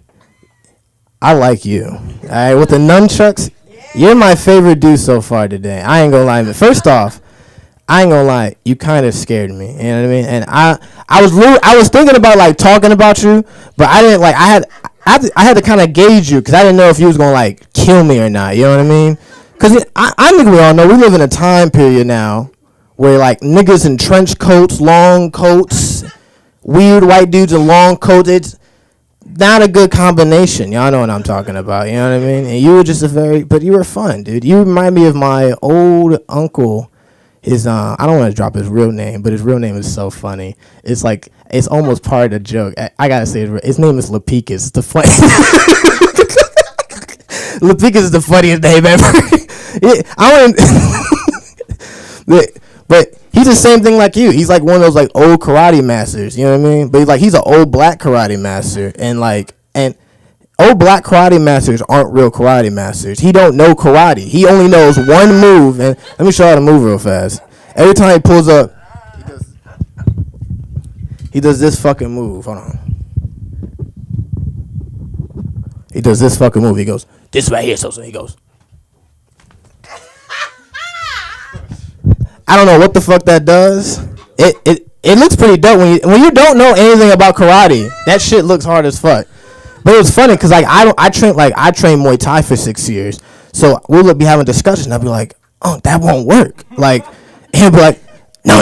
Like, I'll show you right now. Like, try to elbow me. And I'd be like, I don't want to fuck you up right now. All right, like, you know what I mean? And, 3 beers down. Y'all know what I'm talking about. Challenged me again. And this is like in Vegas, in my Vegas house. And I'm like 17. And he does the goofy shit. And I fly over with a fucking elbow.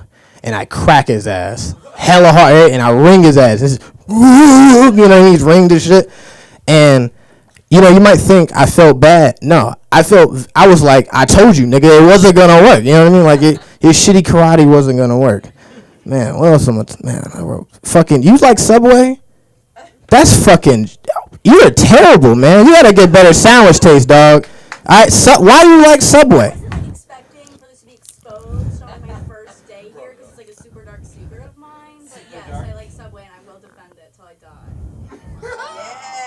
Yeah. Have you ever had real sandwiches? No. Everyone is shaking and going, yeah, no, boo, fuck no. Subway, look, all right. First off, look, you know the real sandwich. Look, shut the fuck up, dude. That was just lame as shit. Yeah. Look, all right, look. I'm sorry, Chris, man, but look, meatballs are not slapping. But look, man, you can't be going to Subway. You got to go to like Jimmy John's or something. You know what I mean? Subway is so ass, dude.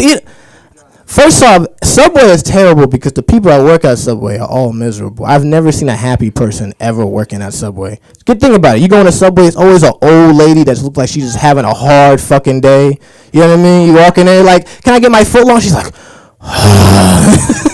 there's no love in that. You go to Jimmy John's, dude. You know what I mean? They fucking love you at Jimmy John's. You like, can I get a steak fucking sandwich? Sure thing, pal, and get right to it. You know what I mean? That's a good customer service. You know what I mean? You should value that in your fucking sandwich, dude. I got 2 minutes. All right, man. We should keep talking about food, man. What do you say? What do you say, sir? 2 footlongs? That's the fattest shit I've ever heard in my life, man. That nigga sitting in the back said, he heard everything I said and said 2 footlongs. You already know what you about to get. You like Subway? Are you a Subway fan back there? Not as much as I like McDonald's. Oh. Okay, I can't talk shit. I actually love McDonald's. I'm actually quite addicted to McDonald's. That shit's like crack to me, dude. You know what I mean? Yeah, they're fucking bad, honestly. I ain't gonna lie. I'm telling you, I'm fucking. I eat McDonald's and I feel like how like crack addicts feel. Like I eat it afterwards. And I'm like, fuck, why did I do that, dude? You know what I mean? Or like I be rolling. Like I remember last time I rolled to McDonald's, and when I was rolling up, it was like one of those dudes that was standing outside with the drive-through with the iPad. Was fucked up to be doing. It was like 12 o'clock at night in Hollywood. Mind you, I just left like this cafe from weed. I'm stoned as shit. Don't drive stoned like me. I do it all the time though. I roll up and I'm like, and you ever say some awkward shit and like fuck up the mood? I did that immediately. I rolled up. He was like, "Hi, welcome to McDonald's. How can I take your order?" And I was like, "Sorry, rolling up to my crack dealer again." He said, "What?" I was like, "Can I just get 2 chickens?" Fucking man, shit. How much more time I got? 1 more minute. I got 1 more minute, man. What? Oh fuck! God damn! You know not. Jesus Christ! You know what, man? I just hurt my feelings, dude. I'm gonna go cry in the car now. You know what? Actually, I'm about to put y'all on. I am going to McDonald's, and I got the McDonald's app already loaded up. I know exactly what I'm about to get. That $6.50 Big Mac meal, because I'm a real fat nigga, and that's what I'm going to leave y'all with. Anyway, y'all can find me at Sosa Knight at IG.com. You know what I mean? I'll be there and shit. And we got to bring on Sunda. You know what I mean? Yes, sir. Chris, don't even get tired. Don't get tired. This is the quickest open mic, but Cece's got to get her dog. So let's give it up for the woman who makes the social media here possible. Thank you so much. Cece Trezza, coming to the stage.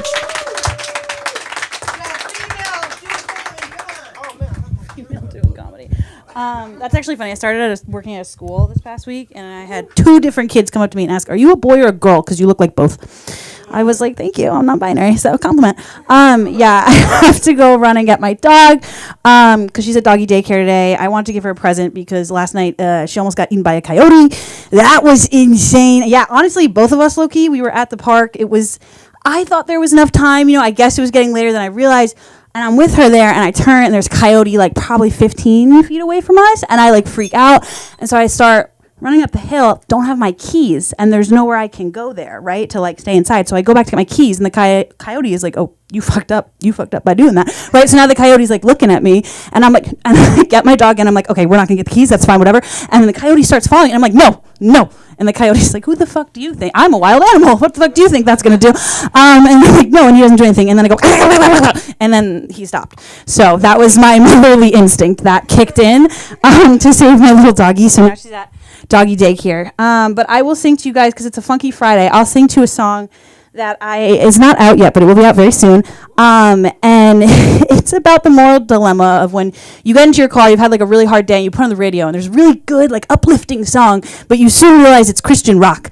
And then you're conflicted, right, on who you are. So here it is. Let me know if you can hear it. There we go. If you know it, sing along. Sitting in the car, feeling kinda sad. At a red light, got yelled at by Dad. But I turn on Z100, and what do I hear? Compassionate voices singing in my ears. Didn't think I'd like it yet, normally sucks, because Christ himself is a little bit sus. But when life feels like it's off the rails, some preachy, wholesome bullshit really tips the scales.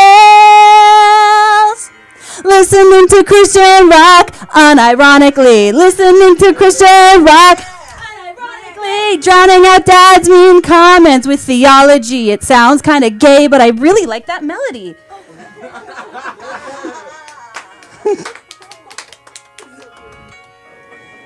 Can't remember why I'd want to crash my car. I just know affirmations and acoustic guitar. Mom and Dad say, "You'll never please us," but I just turn up the volume and I sing about Jesus. I'm not going to church, I'm not praising the Lord. It's a conservative cult, and I'm really not on board.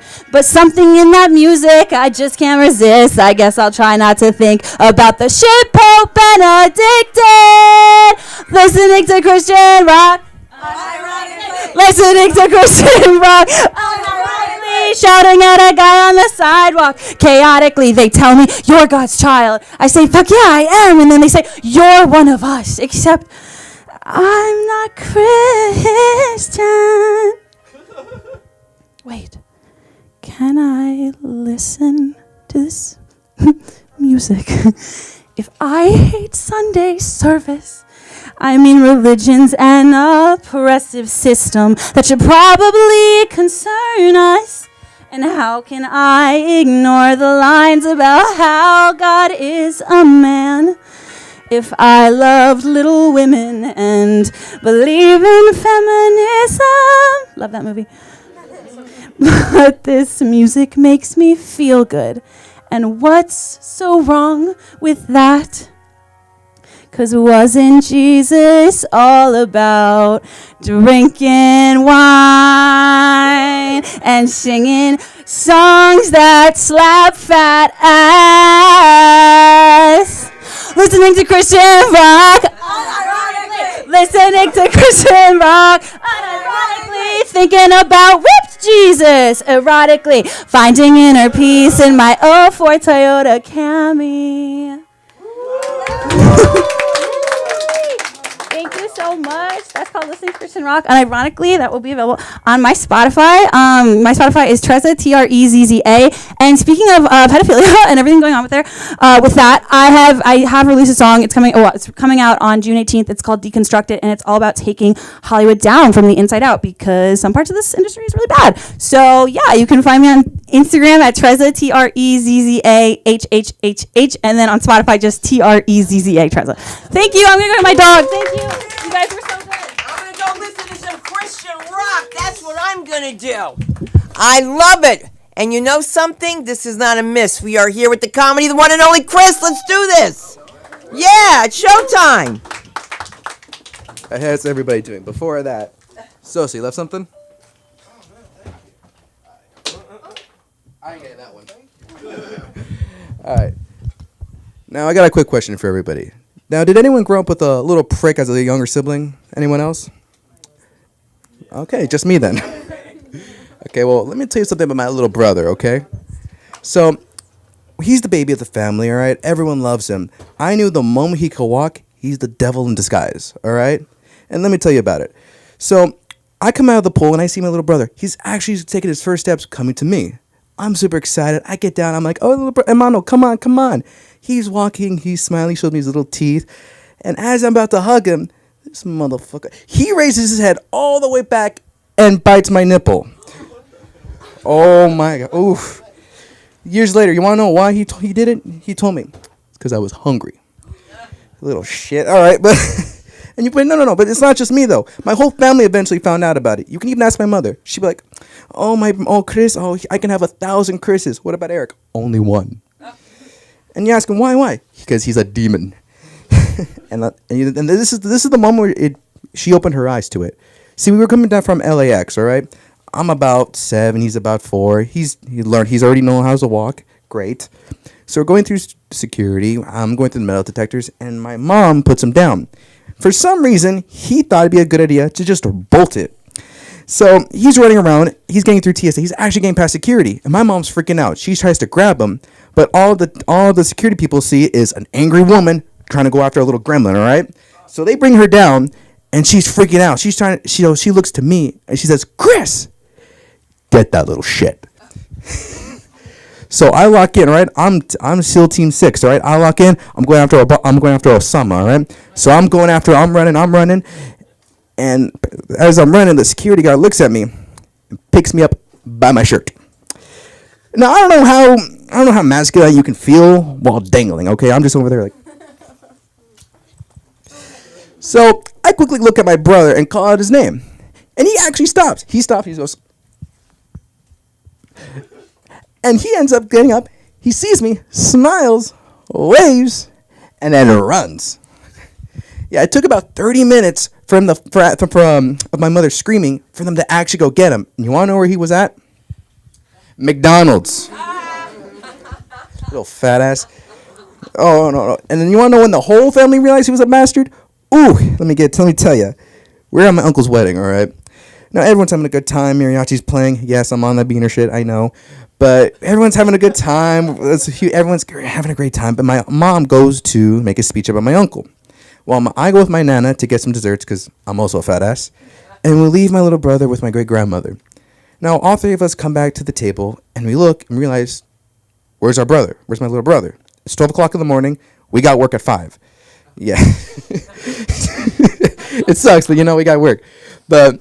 So we look around, we're like, okay, maybe one of my uncles or tias took him onto the dance floor. So we look for him, we can't find him. Now we're starting to get concerned. So we stop the music, we make an announcement saying, hey, have you seen a little fat ass twerp anywhere? And now we're really getting worried. It's been 30 minutes, and we're getting close to calling the cops. Now, the thing about my family is we're not really anti-police, we're more like anti-law. Hell, some of my family members are pro cross-country players. It will catch on. But no. So as we're looking around, I see my great-grandmother get a plate of chicken and put it on the table. Now, I'm thinking it's her dementia kicking in. I ain't going to judge, all right? But then I see the cloth under the table move. I go, shh. I'm like, no way. I lift the cloth. This fat ass is eating a third plate of chicken. For 30 minutes, people have been calling his name. He's been eating chicken, all right? And we asked my grandmother, we asked, hey, Scorro, why didn't you get him? She says, nobody got my name. I'm like, we made an announcement. She's like, no habla inglés. I'm like, oh my God, we're whitewash. We didn't make the announcement in Spanish. Half of us don't even speak English, and we made it in fucking English. But you know, as he got older, he started mellowing out. You know, he's chill now. Still a pain in my ass, but he's not as bad as my one friend. See, I got this buddy of mine. All right, he's super chill, a little bit of a gambling addict, but he's pretty cool. He actually immigrated here, and he loves it. There's only one downside to him: the syndrome. Okay, that one flew over your head. But all autism jokes ahead. He really is autistic. But the thing about him is, though, like legitimately, he can't stop cheating on women. Like he just can't stop. And it got so bad that he once dated one of our class's best performances. Like she made the honor rolls back in high school. She was grade A. After 1 month of dating him, she's addicted to heroin and dating her drug dealer. That is no joke. You know what? I had to confront him. I'm like, dude, why do you hurt women? Why do you do this? He tells me, Chris, I am retarded. So I am not responsible for my actions. And besides, why are they going to blame me when I can't even speak English right? I'm like, you son of a bitch. You can't even speak English in general. Oh, but no. But it was horrible, though. But he's not as bad as my other friend. See, I got this one friend of him. He's about 6'2", white, rich. I call him Cheesecake. He also happens to come from San Diego, which is amazing. But the thing was, you can't do much with him. See, because somehow you'll get in trouble regardless of what you do. And I learned it the hard way. See, I once started, a long time ago, I used to be a cannabis connoisseur, okay? Only stuck with the plant. He thought it'd be a great idea for me to try the cartridge. Now, I don't know much about it. I'm like, oh, maybe it's a little, maybe it's just like weed. Get a little tired, relax. He said, no, Chris, take a hit of this. It's a hybrid. I'm like, hybrid, it's a fucking pen. All right, guess what? So I take the hit, and everything turned to stop motion after that. And of course, we get go-karting, which is amazing. Driving under the influence. Of course, I don't condone it, but what's the worst that happened? I crashed into a kid? No worries. So we have a fun. We're driving around. We're crashing. We're bumping. I spun out 7 times, apparently. I don't remember. But at the end of it, we're going up. We're walking up. And all of a sudden, this Cholo dude calls me out saying, hey, fool, did you say something about my daughter? Keep in mind, I am stoned. I am confused. And he's speaking to me in Spanish. And look, I know I'm giving the presence of an authentic Latino, but again, like we discussed earlier, I'm a little washed. So I wanted to say "qué," which means what in Spanish, and I wanted to say what. The word that came out of my mouth was cunt. Yeah, that was not the good idea, and he was really getting ready about to kick my ass. But luckily for me, his wife came in and says, no, not him. Him. He pointed to this group of kids, this crowd of guys. And I'm like, okay, thank God I got off the hook. All of a sudden, I hear in the back as I'm walking away, Chris, my cheesecake is getting dominated by this cholo-looking dude. And he's looking at me to translate because he's just straight up cursing him out in Spanish, cursing out his mother, cursing his ancestors. It was horrible. I kind of found it funny. He's cursing him out, and he looks to me with such sorrow in his eyes, like practically begging me to help him. So you know what I did? Me being the completely high friend as I am, I try to pull up like I did back in LAX, put on my big boy pants, walk to the cholo guy and say, Oye, señor. He looks at me and says, what? Yo, necesito the bathroom. Oh, yeah, I walked away from him. And the worst part is I looked at him, I stopped, turned around, smiled and waved. And I'll tell you what, though, it was a very awkward ride home because this thing was, he was DD. I mean, I don't know how good you can drive, though, with 2 black guys, but you know what? He got us home, so that's the best part. But no. You know, though, I'm going to keep it up $150 with y'all, though. I actually only recently started comedy. This is like my second month, actually. Thank you. And I've only once canceled one show on my watch. Now let me explain how I did that. It's the legendary. I once sold a whole show. So yeah, you were there. So here's what happened. He sends me a link to go sign up for one of the stand-up comedies. So I'm like, okay, cool. This is a big hit for me. I've never done it before. Let me try it. So I'm at work. I'm signing in. Now for context, I suck with technology. I can't really do it. And plus at my job, I work in a warehouse, so no internet whatsoever. But I'm on the website. I sign up. I put my info in. I'm like, okay, cool. It works. But nothing loads up. It doesn't say pending. It doesn't say signed up. Nothing. So I'm like, okay, what's going on? I press the button again. Nothing. I'm like, okay, maybe a third time. Again, nothing. So I reload the page. And all of a sudden I have 3 spots out of 15. So I'm like, okay, crap. I don't want to pay $20 a spot. So I'm like, okay, let me maybe put in my email to cancel it. Turns out I put in the wrong email. I misspelled it, so I don't even know what email I put in. So now I'm freaking. I'm like, okay, crap. Let me sign up again on my real email, then try to email the guy after. So of course I signed up, so I have 4 spots, and I email the guy because it has a send email to user. So I send an email. It doesn't send. I'm like, oh, okay. Let me try it again. Submit again. Nothing. I'm like, there's no way. There's no way it's gonna not send. I refresh and I type it up again. 2 more emails sent to user. He will respond shortly. Well, shit. So I'm like, okay. I took up all the spots. What if I send one more? And instead of writing my name, I write, hi, my name is Chris. I accidentally took all your spots, but you only give me 1. Yeah, it wasn't that smart, but it was time for the show, so I'm like, screw it. I'll just go, see what happens. As I go, it's closed. I'm like, what's going on? He calls me up. I'm like, oh, great. He's going to inform me what's going on. I answer the phone. I'm like, brrr. Hey, so what's up? You stupid motherfucker. Okay. I ended up taking all the spots because everyone left. They're like, who the hell is this guy named Chris? Why is he here? And apparently he was going to introduce me to everybody. And well, it was a great first impression. Never go in there again. But I had a fun time, though. And that's my time, ladies and gentlemen. Where do we find you? Find me at Chris _M_1223. I'm definitely changing that soon.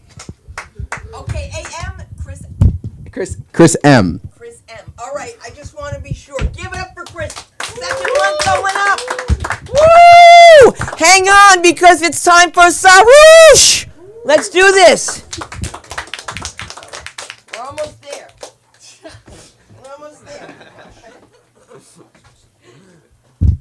We're good. All right, how's everybody doing? We got one more. Where's this it? Or this is it. We're all done. Everybody, Friday. It's Friday. We're here. It's good. What's in the Barbie box, Cinda? For the kids. That's cute. Okay, that's real cute. No, right? It's real cute. Toys and stuff like that. Little knickknacks. It's real cute. It's real cute. Okay, let's see. So we have multiple group going on here, right? Sure. We got. Are you guys? This is one. We're a collective. You're a collective. Also collective. That one's We're from a co-living. You- we've all kind of lived together. A co-living environment. Fantastic. Okay, how's that going? Horrible. Who's messy? Who's messy here? So wait, okay. So you were pointing. Where's everyone? Abby's the most messy. Okay, what does she do? I need to know. It's messy. But clothes everywhere. Dishes. Does she leave, how late does she leave stuff? Like, does she do you clean her stuff? Does she do you clean her stuff and then you leave stuff out and she never cleans it for you? Answer the man. You don't. That's a question for her. That's a question for her because that happened to me. I'm living with my brother, and I was sick. I was out, so I went to my parents' place, and he just left all my food out. I couldn't do it. So it was mold everywhere. That probably doesn't happen with you. You guys have too many people. You don't go home? Okay. Is that a man thing? Sure. Yeah. Damn. Okay, I guess. It's a man thing. Just nature. Okay, that's what I thought.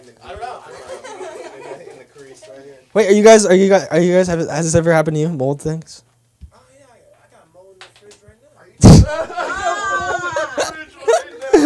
Okay. Poll men here. Raise your hand if mold has ever grown. Okay, we got mold. Have you ever grown mold? Okay, women here. How many times have you grown mold unintentionally? Wow. Okay. This is definitely a male thing. I didn't know that.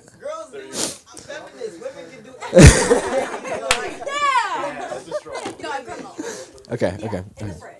Oh, okay, in the fridge. It was chill though. I caught it right away. And you watched sweating.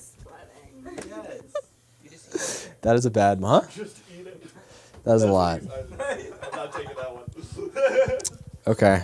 I feel like male things, I don't feel like we have a lot of masculine energy in here. I just don't feel like, look, cross leg. We got the, I feel like we don't got the, no, I'm not saying it is, you can have masculine energy if you want. I think we got the cross. This is cross. That's. It's like quarter there. We're taking some space. I don't know what it is. It's a masculine cross. Okay, you got the masculine cross. I don't know. I don't know why. When you do it, it's cool. When I do it, it's just not masculine. It's just you're just cool. I don't know what it is about that. I don't know. I don't feel like a very part of the stuff that I'm gonna be talking about today is I don't feel like a very masculine person. It's not like you don't look at me like I can protect you. You know what I mean?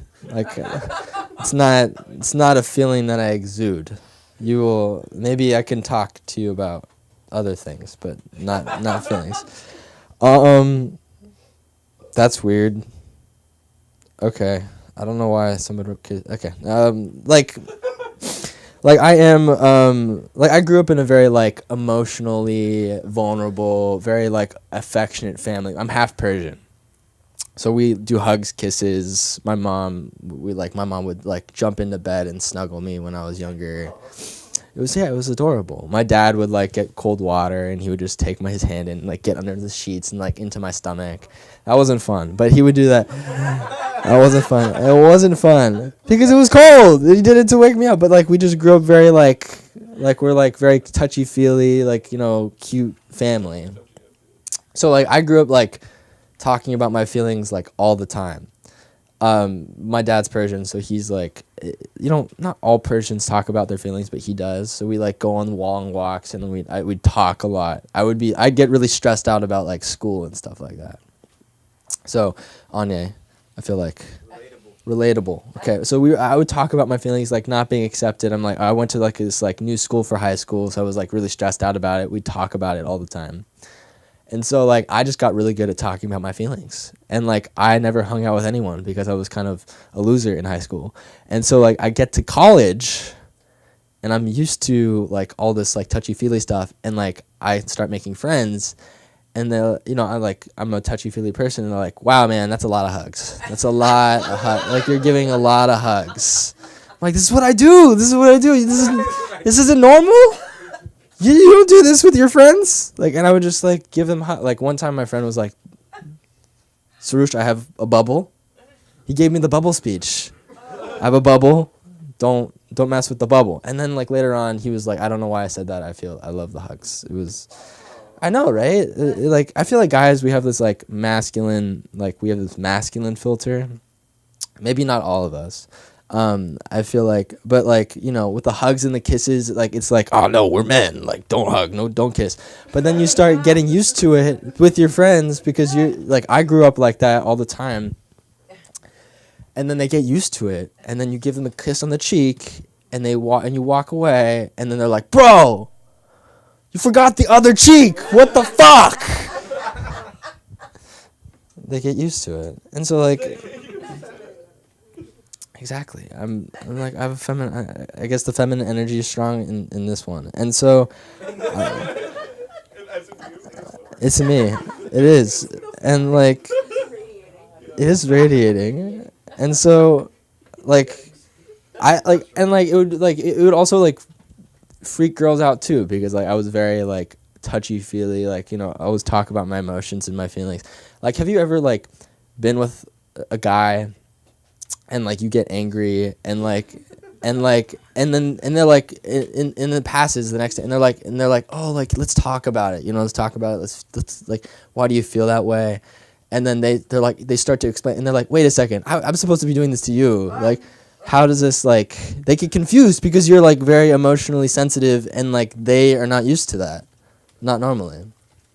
So that was just the way that I would get used to it. Like, you like get, for me, one time I was in therapy, and like, you know, like therapy sessions, this is my first time, I'm walking in, there's a couch, they're there, and he's like, let's talk about our feelings. And I was like, all right, cool. So I lay down on the couch and I talk about my feelings. He's like, nobody's ever done this before. Like nobody, like, you didn't even need a warm up. I was talking about like my, like, you know, when I was a kid and how my mom, she's Asian, so she was traumatic.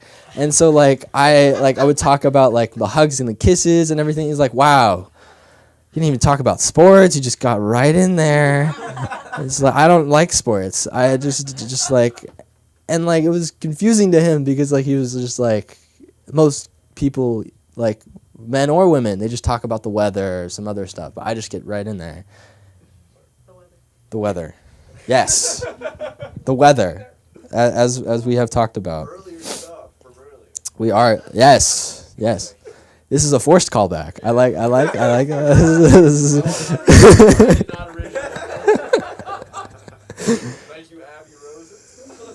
It's funny.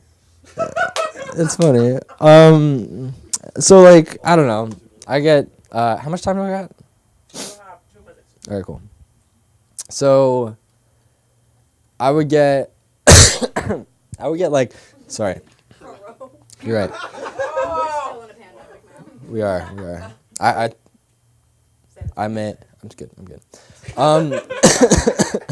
So I feel like I've gotten like checked emotionally, like not checked emotionally, but like, you know, like you go through life and you're with your touchy-feely family and you're like, oh my God, like this is how it is all the time. And then like people like, you like cry in front of a grown woman, and she's like, there was this one time like my friend and I got into a fight, and like, not a fight, but like she said things and I cried. And then like I was crying, like bawling, and we were with my family friends, and she was like, wow, you're not a normal man. Like this is a lot. You're crying a lot. And like I was like, I didn't know that was like I didn't realize how different I was from most men because I cried. I was like, your dad, my dad does this all the time. I don't know why this is different. Yeah, you're surprised too. My dad cries. Maybe not everybody's dad cries, but like I would get very like, I don't know, I got checked. I felt like I got checked. I was like, oh man, I'm not normal. And then I would, you know, talk to my friends. I would talk to my friends and like I would talk about my feelings, and I would open up about things like, you know, like I would be very open. Like I'm like, you don't talk about sex with your mother. You know what I mean? Like I talk about like everything with my mom. And so like they would be confused because they're like, who talks about that stuff with their mother? And like, okay. And so, wait, that's the minute, or is that over? You're over. Okay. See, this is just like therapy. So I go over. I keep going on and on and on. But wait, where are they gonna find you? You can find me at Soroush Etadal, SOROUSHEETADAL, and that'll be it. Oh man, it's locked in. Oh, hey, locked in. I know you gotta go. I know you gotta go. But you know what? Tonight wouldn't have happened if it wasn't for this man who helped me open this place. Come on, give me a few minutes. Come on. Come on. America's sweetheart, ladies and gentlemen. Mark Zaffron. Come on, Mark. You're not on here? I haven't gone yet. Let him go. Wait a minute. Who, Chris? Sorrow? Solot. Solot. Yeah. Danny Solot's come up to the stage. I appreciate it. I appreciate it. So sorry. No, don't worry. I'm glad that it happened. And You make this all happen. And I'm I glad knew that the it's... last name. Yeah, you crushed it. You were there. I was there. You halfway Oh, here now. You're falling. Thank you guys. I find it incredibly disheartening that the rapid increase in digital transactions like credit cards and Venmo has slowly but surely eradicated the gumball machine industry. I think it's the end of innocence. I think that it used to be a symbol of purity and curiosity. It was the gumball machine. It was iconic. It was a bunch of colorful balls that you got to put in your mouth. And now, now the quickest way to do that is by being cast in a Troye Sivan music video. I'm pretty childish. I have a lot of friends that tell me I have the palate of a child. But this does not mean that my favorite foods are chicken tenders and fruit by the foot. No, my favorite meal is 4 loose saliva-covered Cheerios on a plastic tray with a cup of breast milk. I get ridiculed for acting childish, and I don't really know why. I just think children are consistently the happiest people on the planet when they're not in Ukraine, Palestine, Afghanistan, Yemen, Somalia, Saudi Arabia, Syria, Nigeria, or around Pretty Face that was here earlier.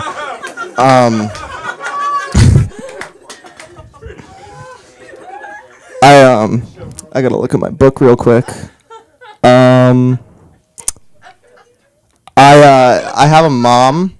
She's great. She has one priority in life. It's making sure that I know that I used to be happy. She always tells me things like, "You were such a happy baby. What happened?" Between then and now, a good amount. COVID, I was with 3 girls that came out after we split up. I saw La La Land, and all of those things impacted me equally. I think that a lot of people, my generation, our generation, have done a real bang-up job growing up. I think that they've put on the big person pants. They've laced it up with a shoelace belt. They've gotten in their Honda Civic and fastened up with a shoelace seatbelt because everything that can be made out of shoelace is made out of a shoelace.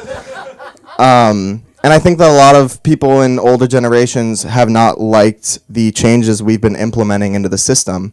And all of it is based around them not being able to remember anything. They're like, you know, I got to remember that he's a she, and I got to remember this and that. And then to justify it, they will say, oh, you know, I remember the good old days. And it's like, all right, here's what we got to do. We're going to swap that out. What we're going to do is we're going to take that, we're going to swap it out with this that's like updated, and it says like your granddaughter is now your grandchild, and they are majoring in gender ethics. That's what we're going to swap in. Oh, what does that say? I'm not gonna fall. Don't worry. Okay. So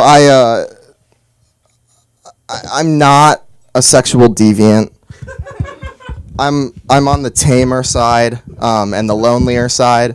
And my roommate came up to me the other day and asked if I had been having a lot of sex, and I hadn't been, so I was confused. And I was like, no, what makes you think that? And he was like, well, I hear these things from your room every night when I go to bed and every morning when I wake up. And I was like, I don't know what you could be hearing. That's just when I do my stretches. And he's like, well, what do your stretches look like? And I was like, okay, well, I start off with this. And he's like, that's not what I'm hearing. That's not what it could be. What else do you do? And I'm like, okay, well, I do my lunges, and they're kind of like.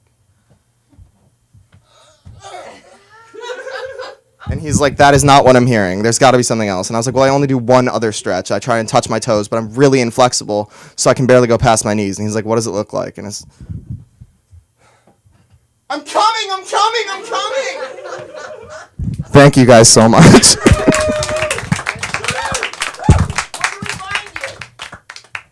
Daniel_Solot on Instagram. All right, wait, do me a favor. Bring up Mark Zaffron for me. Hey, can we get Mark Zaffron up here? He's super funny. He's incredible, and he's the reason all of this is happening. All right. There are two things that happened today that I figured were funny. The first is, has anybody seen that video of Kanye West, of P. Daddy? I mean, I don't care what you want to call him. He was P. Daddy. All right? All of a sudden, this half-naked man comes running down the hallway in a towel. First of all, he must have known there were cameras because he should have been naked. Kicks the shit out of this woman, all right? Drags her by her hair. She's calling somebody on the phone, and he's throwing things at her. Okay. Worst time for the video to come out after she serves the summons of complaint. Like, okay, it's summary judgment time. I mean, he gave her a whooping. Now, the worst thing about it is didn't he have an NDA the last time? Because God knows it all comes out. And here's the problem. They pay these people to be silent, yet they're not. Used to be hookers got paid not for sex. They got paid to keep their mouth shut. All right, but that's not the funny thing that happened today. The funny thing was yesterday. They had nothing like Marjorie Taylor Greene starting a Jerry Springer fight in the halls of Congress. I thought that there would be 300 pounds of white trash coming down the hallway to back her up. All coming out there, yeah. What the hell does eyelashes have to do with reading the contempt order against that moron Garland? They're all out of their friggin' minds, all right? So she's yelling at this black woman about her eyelashes, who's a congresswoman. She's getting pissed off, says it's racist. No, she's a bitch. It has nothing to do with race. There's something wrong with Marjorie Taylor Greene. Then the Democrats say, oh, no. All right, they were drinking. What is this? Republicans just drink? It's not the country club. All right? They're not in the back there drinking, yelling at the caddies. They're sitting there because they have Solo cups in their hands. Don't mean there's alcohol in there. Now, I wouldn't say the same for Marjorie Taylor Greene because I believe she's on something. She's friends with Hunter. There's no question in my mind that cocaine that they found was hers and Hunter's. Because there's nobody that animated the crap. Now, I'm not you ain't getting an apology out of me. Then that wench from the Bronx chimes in. I want to strike her remarks. Listen, once everybody's seen it on national television, that's the end of it. You can strike them all you want, AOC, but it done and done. And it proves one thing. They ought to have mental tests for people who run for office. All right? Age limits and term limits. They've all been there too long. All right, really? Now, and this poor man, Comey from Kentucky, he don't know what's going on. I mean, come on. There's something up with him, too. Won't say it. Wrong era. But the point is, that man's smart, but he doesn't know how to handle all this craziness. He's a gentleman. I don't know how you handle Marjorie Taylor Greene except with a leash. I'm sorry, ladies. But a leash and a muzzle. Because there is a sickness there. And she's in Congress. And then, worst comes to worst, there's that other one. If she ever gets together, and I forget his name, with the other crazy Republican and has children, all right, they're going to have to spade her. There's something wrong. I can't remember. Matt Gaetz. Can you imagine Matt Gaetz and Marjorie Taylor Greene having children? All right? It's disgraceful. I mean, they are both, like, I don't know. I mean, look, I'm a very conservative guy, but I look and, they are walking advertisements for late-term abortion. They are. And I mean after they're born. The both of them. Congress used to be a place where people sat, they talked, they stole from us. All right. Now they sit, they talk, they stole from us, they fight with each other. And you know what? I'm developing a new taste for Fetterman. This guy is funny. All right? He dresses like Anya with the shorts, sport, he has his hoodie on all the time, right? Walks around, and he's the one that came up with the line, the Jerry Springer Show. So he came up and he said, this all reminds me of a bad episode of Jerry Springer, and AOC called him a racist. That woman has that word out of her mouth more times than Al Sharpton. All right? It's impossible to be a racist just for pointing out that Marjorie Taylor Greene is white trash.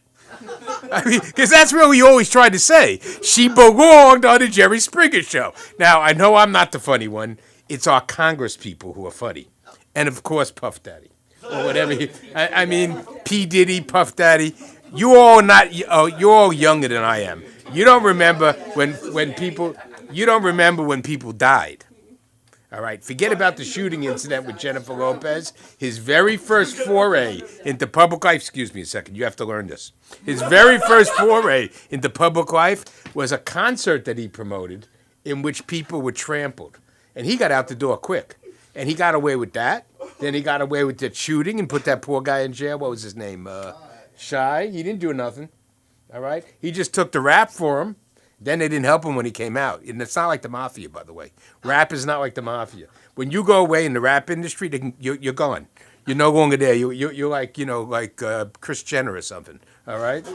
If you were in the mob, man, they take care of your family. When you come out, they make sure you have a job. It isn't like, that new Sly Stallone show, which is great, Tulsa King. Just to leave you with that. All right? Italian mobster gets exiled to Tulsa, Oklahoma. You must watch this show. And wait. And his side guy is this black cab driver who picks him up when he first gets off the plane. And his father's very conservative. He says, "What do you be?" He says, "Well, I'm a gangster." All right. Everybody have a good evening. Thank you, Mark. Thank you so much. Guys, if you love us, let us know at LA School of Comedy, the only club guaranteed to give you laughs right here in Westwood. Can you wrap me up, please, Mark, so we're not live? Well, thank you. You're going to shut me off. Okay. That's okay. How's it going?